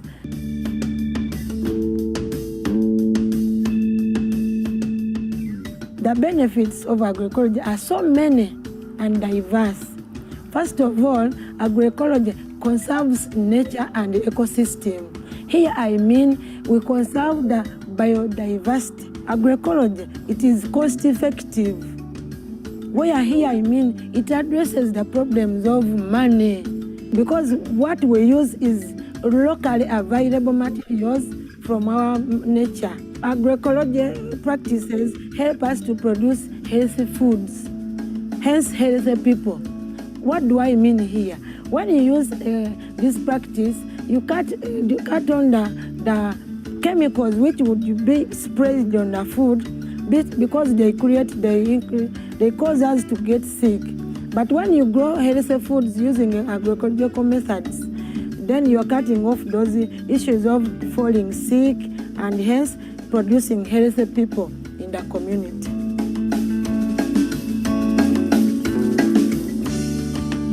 Conventional agriculture is really harmful to us. Conventional agriculture involves using chemicals and pesticides. It depletes the soil. When you apply those chemicals season by season, you end up depleting the soil because you are not feeding the soil. You are feeding only the plant or the plant place in the hole there. You are putting chemicals there and you are feeding the plant, yet the whole soil is not what? Fed. It is depleted. And when you use mechanization, those machines, they tend to drain the soil, and the soil gets stiff, and the soil gets stiff, and you prevent the good aeration in the soil. Conventional agriculture, it kills nature. Animals will eat those grasses which are sprayed, and they will die. I've seen an example in my village there. When my neighbor sprayed the weeds, my animals went and ate, and they get sick, and they died. So it kills nature and ecosystem. The whole nature and biodiversity is gone and depleted.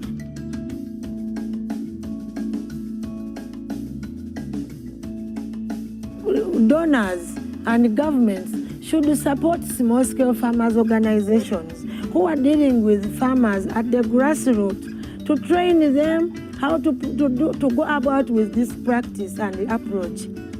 There is a green fund, climate green fund, which is sent to the countries like Uganda to cope up with the climate change situation.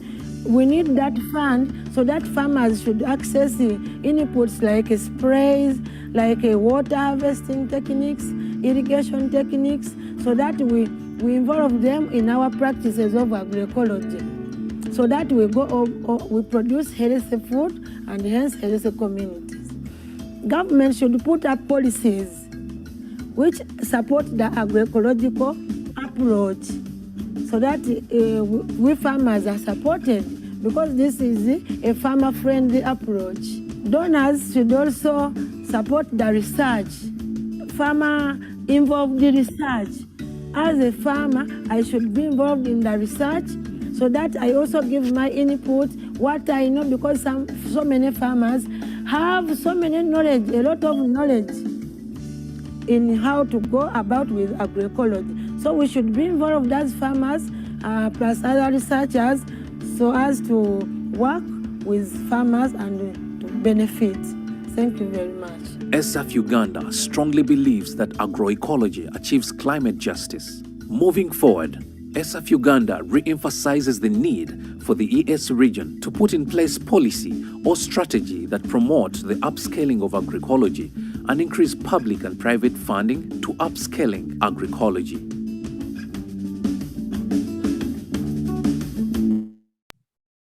This is great, ESAF Uganda, and thanks very much, Irene, for this presentation.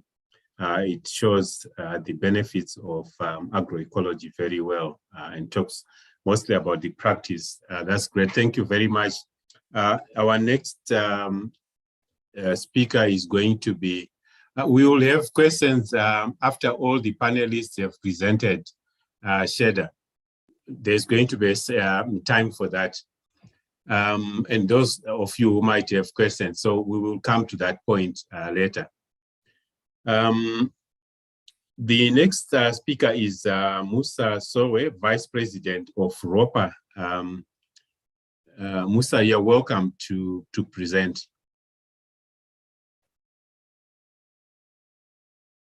Thank you very much. I would now want my presentation to be uploaded from Stella. Can Stella please upload my presentation? Thank you.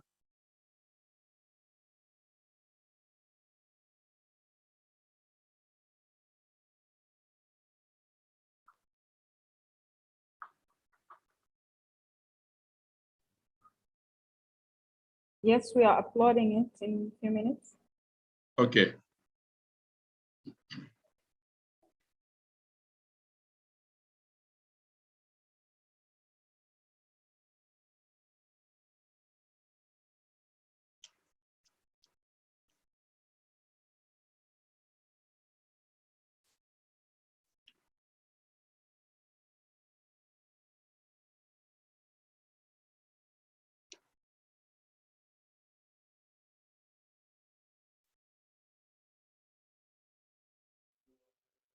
Thank you very much. I hope you can hear me.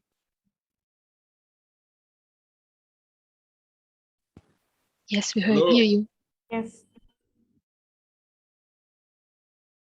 My assignment here is I am Musa Sow. I am the second vice president of ROPA. ROPA is a network of producers and processors in West Africa. My assignment today is how can agroecology deliver climate justice in Africa, a farmer perspective. Can you go to the next slide? The presentation outline is introduction, historical perspective of agroecology, opportunities of agroecology in the advance of climate change in West Africa, challenges of current system, different forms of agroecological practices or approaches, and how can agroecological practices be scaled up. In the introduction, basically, we say climate scenarios for West Africa indicates that the climate variability currently experienced is likely to increase and intensify. Drought, flood, and storms may increase in frequency and intensity. Precipitation level and patterns could change in coastal areas. Sea levels will rise with increasing temperature. Potential impact on society and economy, and the poor and marginalized will be the most affected.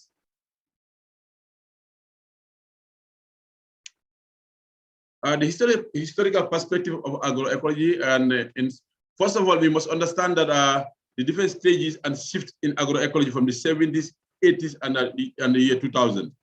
In the 70s, indigenous agricultural knowledge for natural resources management was the approach that they were using. That significantly shifted in 1980s, agroecological practices, that's conservation agriculture and organic farming. And in the year 2000, it also changes again, agroecological practices as an alternative ways of farming. And these are the areas that you need to look at critically. The players in the agroecological scenario and how they interact, it was very, very important.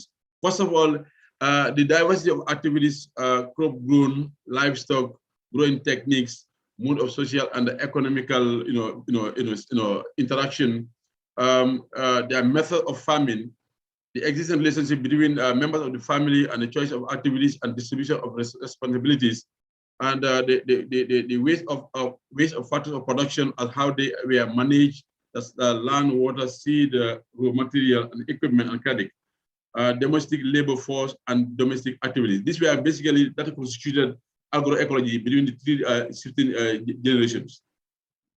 The opportunity of agroecology in the advance of climate change in West Africa. The opportunities are, one critical one is the donors and African states are becoming more and more involved in promoting agroecology, in trying to mobilize financial resources and support for participatory action research. The second point is training of actors and sharing of knowledge is an opportunity. Is the continent with its youngest population is the next one for the next generation. We are optimistic of having to really get into agroecology.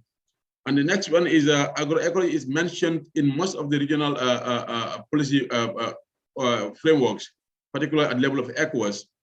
And also some other countries like that of Burkina Faso in 2018 also has instilled agricultural advisory support through the promotion of good practices, including agroecology. Next slide. Like in Senegal too, they have also promoted agroecology as part of its Senegalese emergent planning in the year 2020 and 2018, and also. And then we also have three AOs. This is the Sub-Regional Alliance on Agroecology. And the next one is the national and also regional farmer organizations like ROPA at the regional level. Also at the national level, we also have established national alliances that also support agroecology. The challenge of the current system, access to organic inputs and farmer seeds, climate change, dependency on rain-fed, deforestation, soil erosion, land tenure system, access to finance, market, limited public investment, technology adaptation to climate change for rational water management, agri-food processing using solar dryers. Agriculture is sometimes perceived as backward and reserved for poor population, low productivity, loss of biodiversity, food insecurity, social, economic, health, and political instability, youth migration, that's in terms of labor, population pressure, that's rural urban migration, and the policy incoherence and the political will. Particularly on the policy incoherence, we have found situations where different policies speak from different directions. And that has been a very, very big challenge in trying to see how we can harmonize those policies and get them work as we would all prefer. Rather, you have one policy that will support agroecology, and the next policy would support something that is very, very different from agroecology. And also the political will is quite not sufficient in trying to promote agroecology. Only very few countries have developed policies or strategies to support agroecology. Next slide.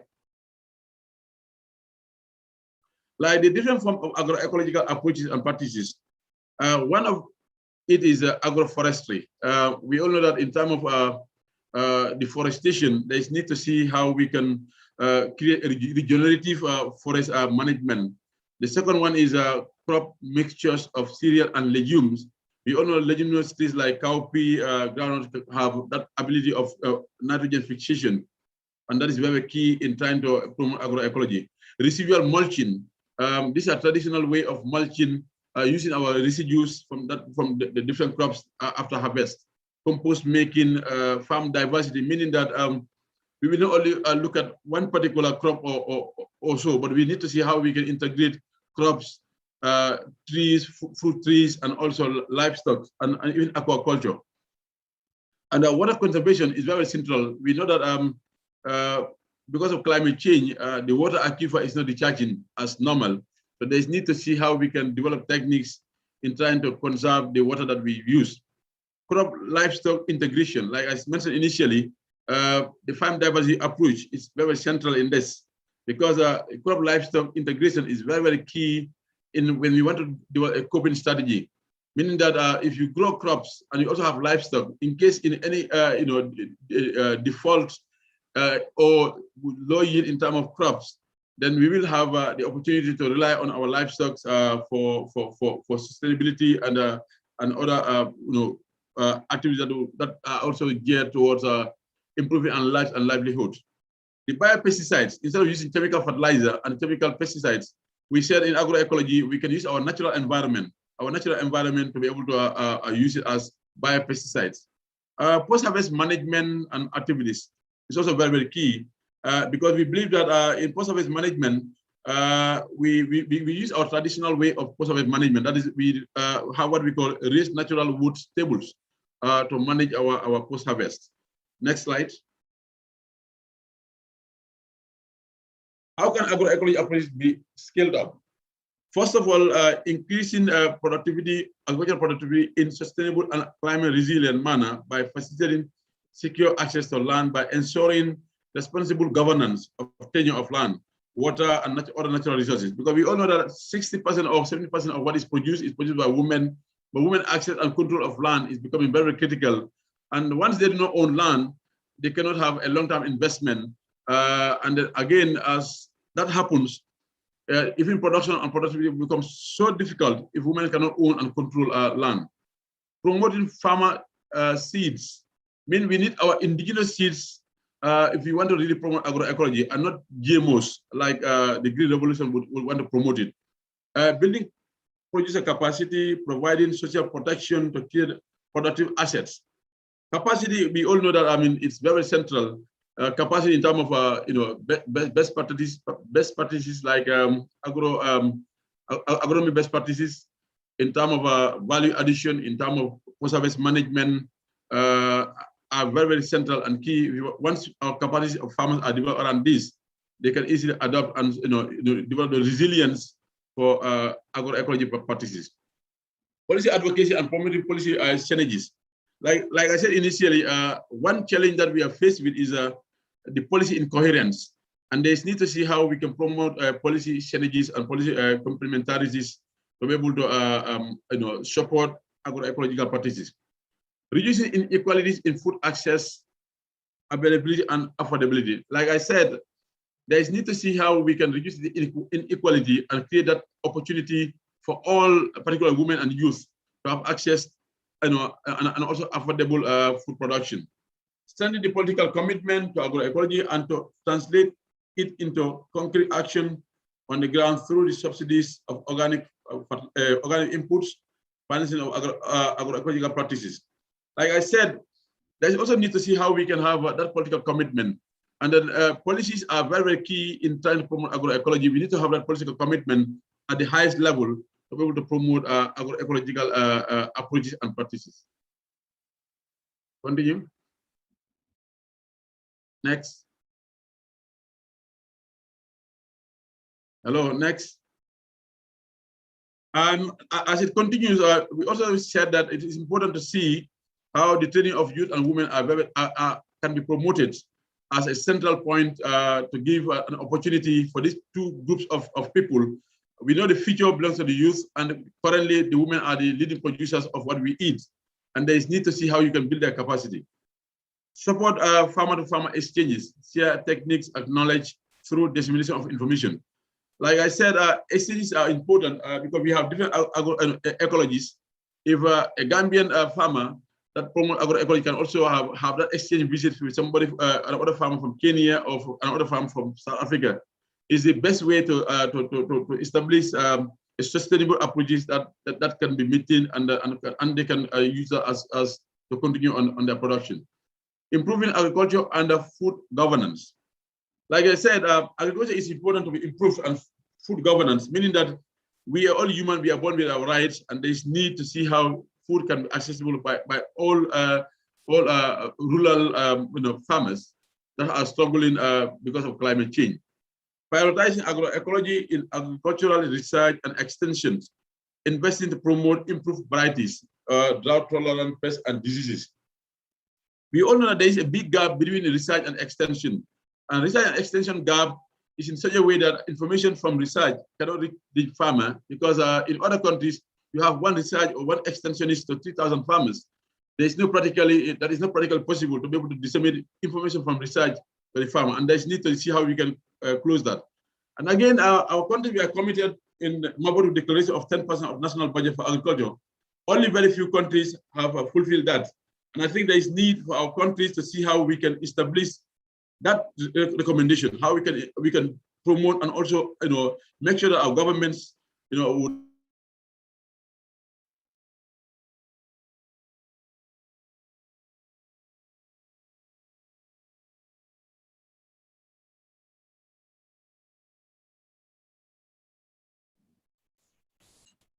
Dr. Butizo, seems we have lost Musa.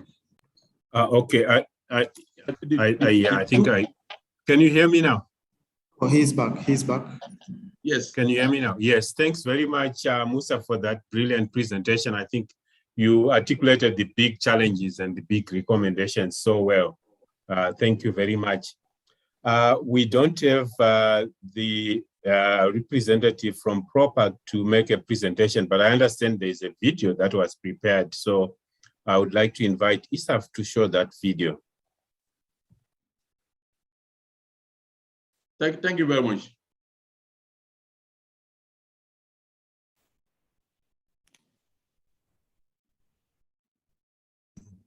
Doctor, there was a presentation, but there was no video from PROPAC. But the presentation is in French language. I think we have members from PROPAC, with your permission or with your directives. Okay, is there someone from PROPAC who would like to make the presentation?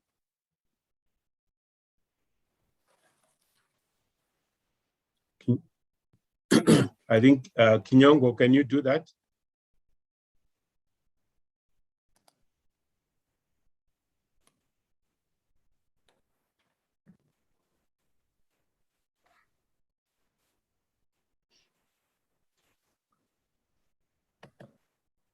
Hello, I can't see people on the screen, so perhaps those that are in the background, Irene, Emmanuel, if there's someone from PROPAC who can make the presentation, that would be great.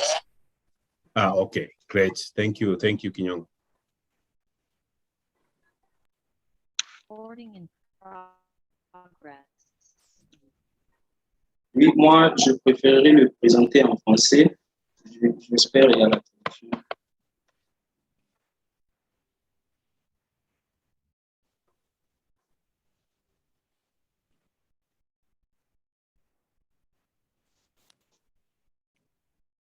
M'excuser pour quelques secondes.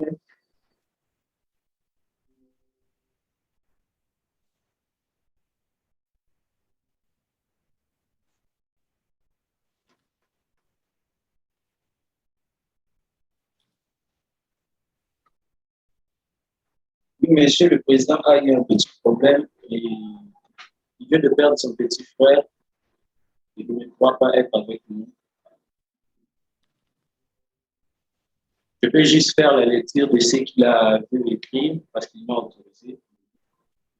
La croissance rapide de la population en Afrique centrale entraîne une augmentation de la demande de produits alimentaires, de fourrage, de fibres et de combustibles. Par conséquent, cela exige des niveaux de production alimentaire plus élevés car la production agricole doit non seulement doubler d'ici 2050, mais en même temps devenir plus durable et efficace. Or, cette augmentation de la production risque d'exercer une pression supplémentaire sur le système agricole. Les changements climatiques risquent de dégrader irrémédiable les stocks de ressources naturelles dont dépend l'agriculture. C'est pourquoi il faut produire plus avec moins. Et pour y arriver, il faut des politiques publiques favorables au développement de l'agroécologie qui se présente comme une solution au défi de développement de l'agriculture familiale et la transformation des systèmes alimentaires durables dans la région.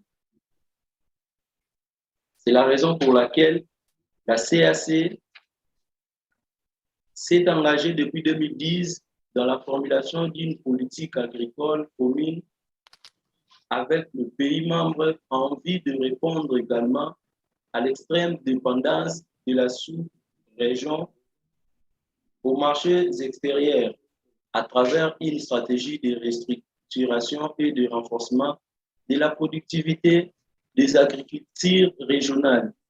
Ceci s'appuie en partie sur la déclaration de Maputo en 2003 qui vise à redynamiser le secteur agricole par la mise en œuvre du programme détaillé de développement de l'agriculture africaine.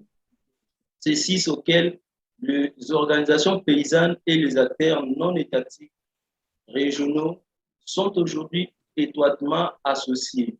L'initiative comporte deux types principaux de programmes d'investissement agricole, le programme national et le programme régional élaboré de façon peu descendre.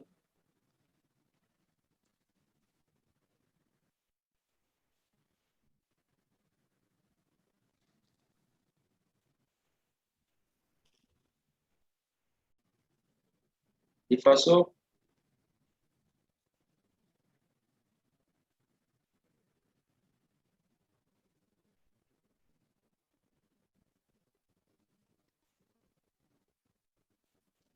Oui, merci.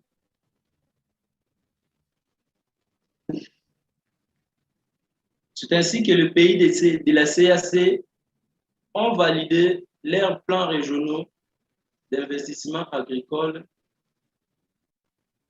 2015-2025, dont les objectifs sont de nature à promouvoir un environnement favorable à l'agroécologie et la sécurité alimentaire. Le plan reconnaît l'importance de développer la productivité agricole dans les chaînes de valeurs clés dans le but d'améliorer le revenu de ménages ruraux et de réduire le déficit de production filière majeure dans la région, une meilleure gestion des ressources naturelles avec un accent sur la durabilité, la promotion d'un cadre politique agricole et un environnement des affaires privées favorable à la création d'emplois et améliorer l'équilibre du statut alimentaire et nutritif général en Afrique centrale. Est-ce que je ne peux pas partager mon écran ici pour me faciliter?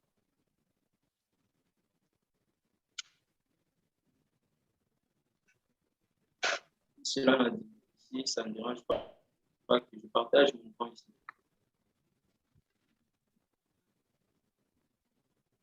Allô?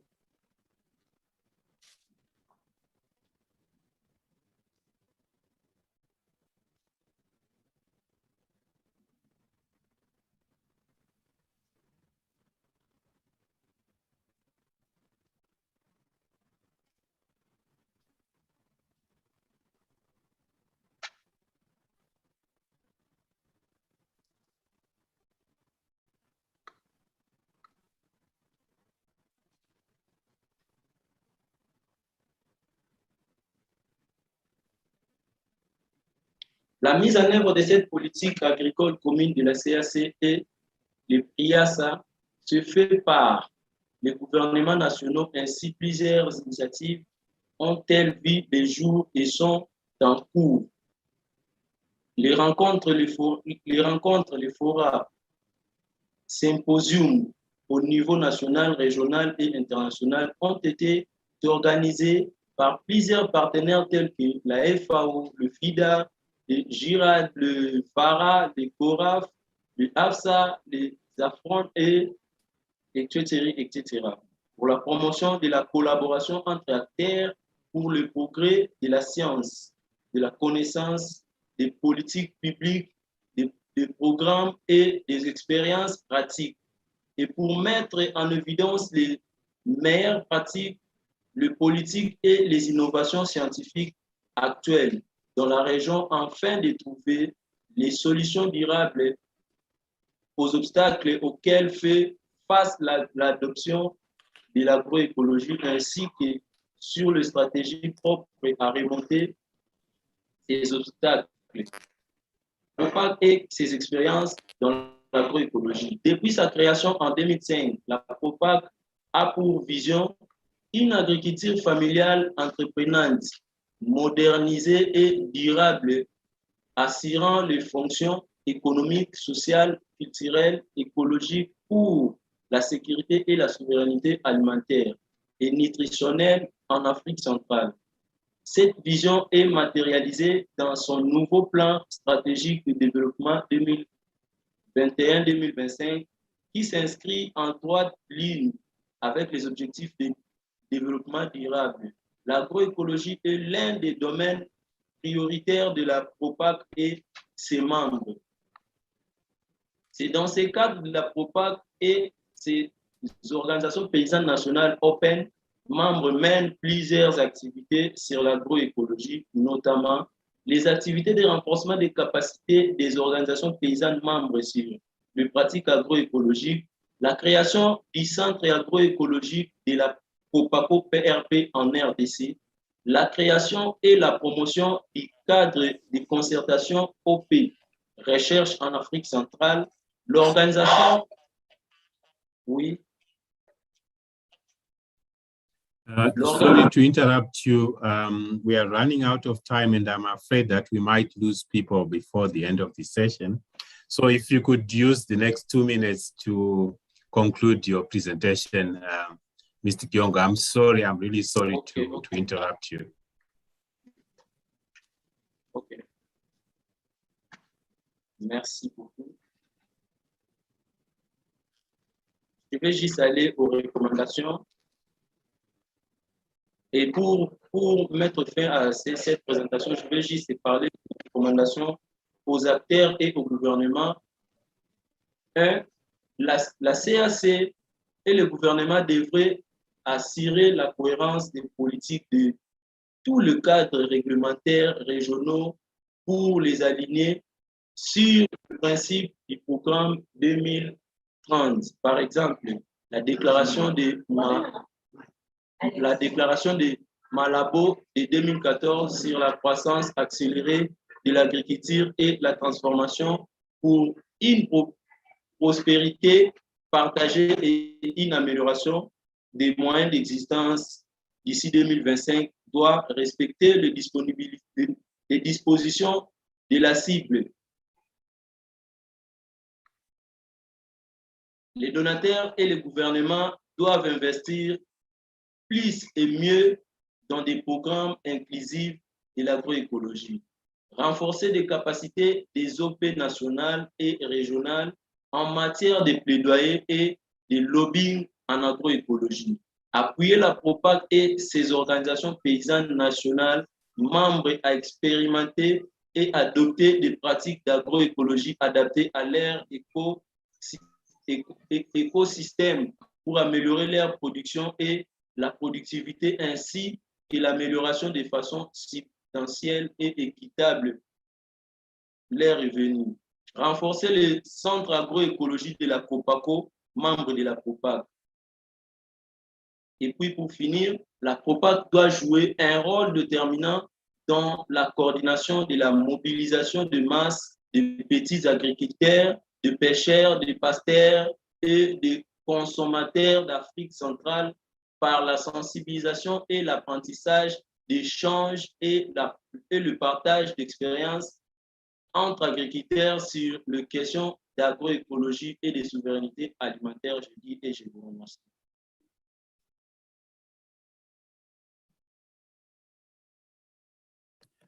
Thank you very much, Kiongo, especially for doing a great job at this at short notice for stepping in for your colleague. This is great. We really appreciate. And thanks to all of you panelists for your respective presentations. I think, as we said earlier, this is the core of this webinar. We will have just 3 minutes to have a quick discussion around one question. And please be as brief as possible to respond to this question. And this is a question to panelists. How are the challenges of promoting and practicing agroecology on the ground connected to higher level policies, governance, and funding in your region? So if you could pitch your responses at regional level to cover the 4 regions that are represented here. Colleagues, participants, please continue to add your questions and comments on the chat box. We will not be able to address them today, but we will take care of them in future or find a way of addressing them in future. Thank you very much. So that's the question. How are the challenges of promoting and practicing agroecology on the ground connected to high-level policies, governance, and funding in your region? We can start with Mr. Kiongo, since he's still on the floor. If you can respond to that question, but if you are not ready, we can have Musa just go in the opposite direction in which we presented.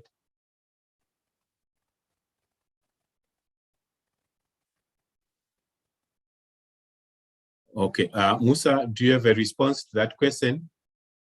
Yes, I will try and respond to the question. I hope you can hear me very well. Very well. Yeah, first of all, one first thing we need to look at is there is a support for agroecological research, meaning that there's some kind of investment that is already in place for most of these countries to support agroecology. But critically, what we need to look at is the training and the educational activities that we also engage ourselves in. This is where we connect on the ground with government and so. And again, also where they develop the policies, we participate in the policy development, particularly when it has to do with agriculture and natural resource policies, seed policies, extension policies, and so on. And these are all areas where we critically connect at the highest level. Like I said, my organization, that is ROPA, that has also contributed to the establishment of the Pan-African Organization, work very closely with ECOWAS and also the African Union. That policies that are responsive for agroecology have been promoted. Yes, market access also is critical. Thank you, Musa. Sorry to interrupt you. I would like to, we have got just 1 minute left before we do the closing remarks. So Elizabeth and Irene, can you each speak for just 30 seconds to respond to this question before I hand over to Irene to introduce the people who are going to give the closing remarks. I'm sorry about interrupting you. Thank you, Dr. Mtizwa. What I just wanted to add to what Musa was saying was the issue of the research. The research which is already happening is not really in support of the agroecology farming practices. So this is an area which I think is lacking. Thank you so much, Dr. Mtizwa. Thanks, Elizabeth. Irene, do you have a contribution to make?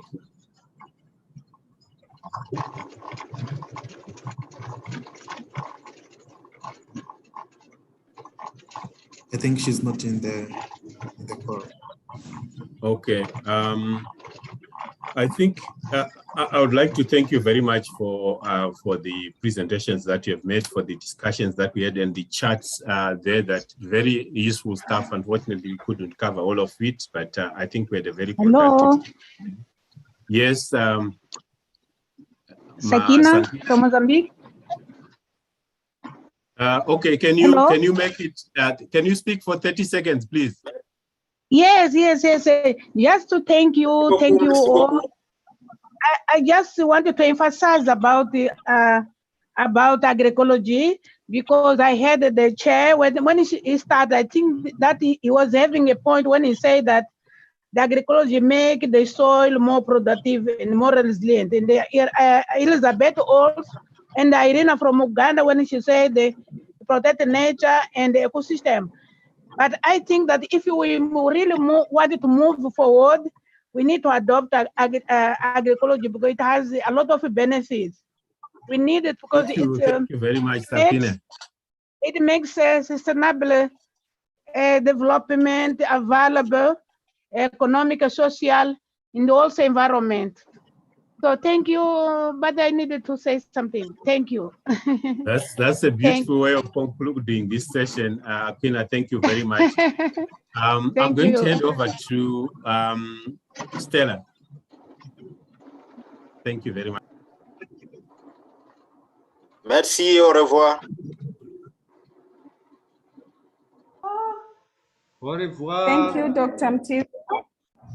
Thank you, Dr. Mtizwa. On this juncture, may I call Ms. Julia for the reflection and summary of recommendations and the way forward from the discussion that we have. Over to you, Julia. Thank you so much, Stella. And apologies again for the overtime and for being patient with us with some tech hiccups. I guess that was a good training for our own resilience today. But for Hannah Yamin, who was originally supposed to give some finalizing, some concluding remarks, unfortunately had to leave earlier. So I'm taking over spontaneously to say a few words in the name of the Climate Justice and Just Transition Donor Collaborative. Yeah, a very big thank you to you all, to all speakers for these great contributions today. You gave us very valuable insights into the scientific evidence base, into the policy frameworks in different African regions and the practical experiences on the ground when it comes to agroecology. And also a very big thank you to the audience for a very lively engagement in the chat. That was great. Yeah, this webinar is part actually of a broader webinar series that tries to facilitate exchange between grassroots actors and international donors and other involved international actors under the big header of climate justice. And what we, apart from this, what might be interesting to you, what we're also trying to do is to build a broad and open access knowledge base on the grassroots organizations represented in our webinars, but also beyond, and to feature their work there and make it accessible and available for everyone. And I'm pretty sure we also organize further webinars, especially in the run-up of the COP22 in Egypt. And the rich input given here today from speakers and in the chat from the audience will, of course, also be captured and synthesized and be part of our knowledge base I was talking about, and of course also shared with all participants afterwards. So thank you again very much for being patient. I think it was worth it from what we heard from our incredible speakers. Thanks a lot to Dr. Mtizwa for guiding us through this agenda and holding everything together in a nice narrative. And a very big thank you to ESAF, who have been in the lead in organizing this and who have been amazing partners. And it was a very big pleasure to work with you. With this, I'm handing over to a few closing remarks of Mr. Hakim, the chairman of ESAF.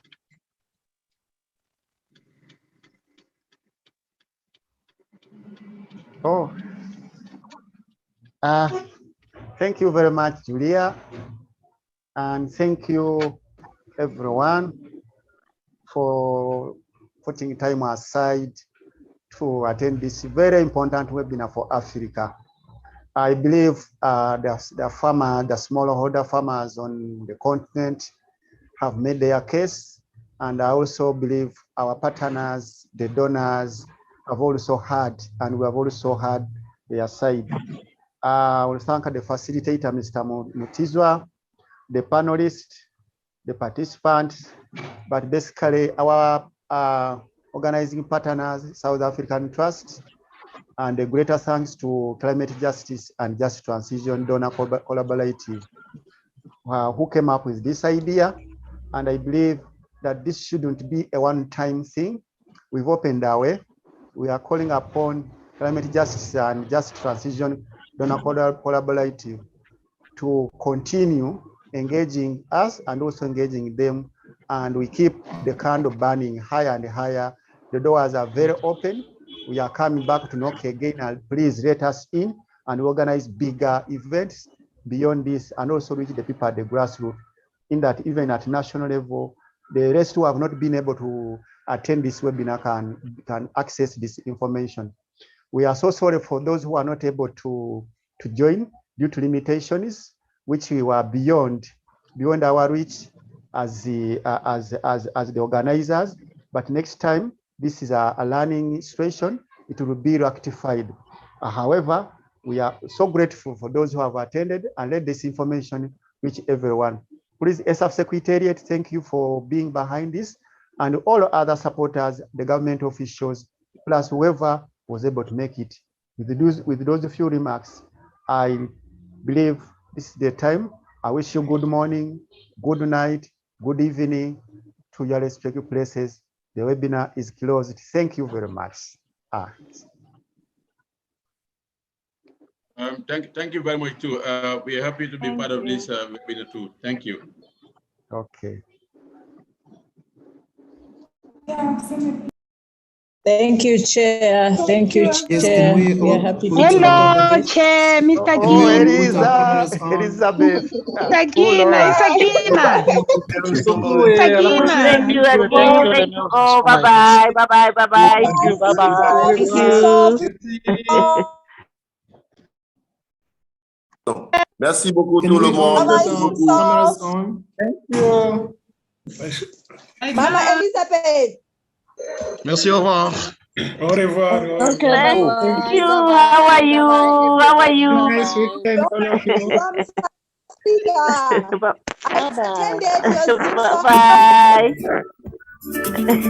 Bye-bye, Musa. Bye-bye, Musa. Take me back to Africa. It's been a very long time. I want to see my people.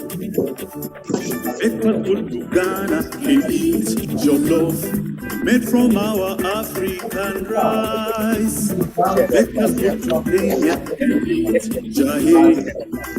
Our true African seed. Take me to Ivory Coast, the land of Acheke. I want to reach Abyssinia.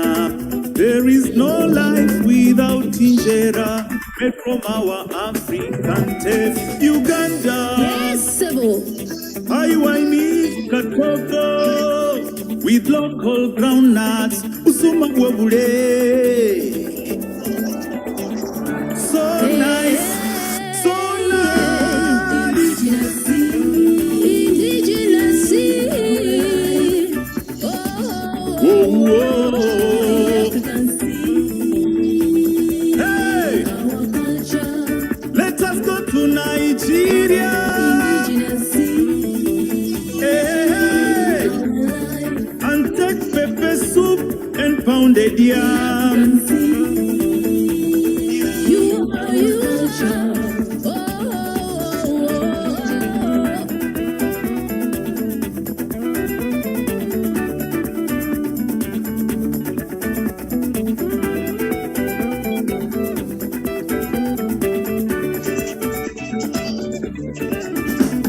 traditions define our culture. Our culture defines our livelihood. Our livelihood defines our wealth. Our wealth, Africa, my wealth. A traditional grains and legumes. Like our forefathers used to conserve. It was good to them. It was bad to them. It was good to grandma. It was good to grandpa. If it was bad to grandma, and if it was bad to grandpa, that's why I'm saying,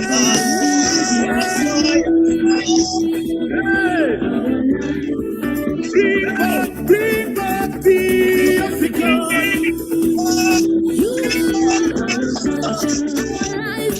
Food or medicine.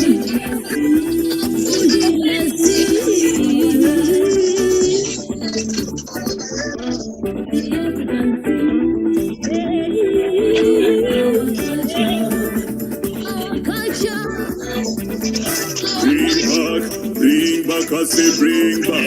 Africa say bring back. It's everything. Bring back. Rastaman bring back. Bring back. Don't forget Africa.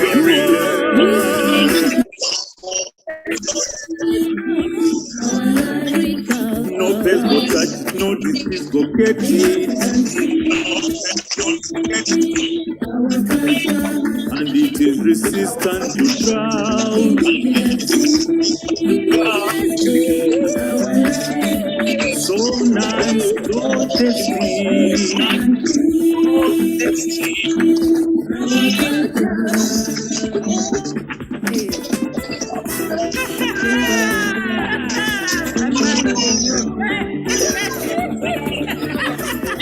Say no, say no, say no, say no, say no to toxic pesticide affecting our body. Say no, say no, say no. While it's bad in Europe, still exported to Africa. Say no, say no. Resist multinationals pushing for adoption of GMOs.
King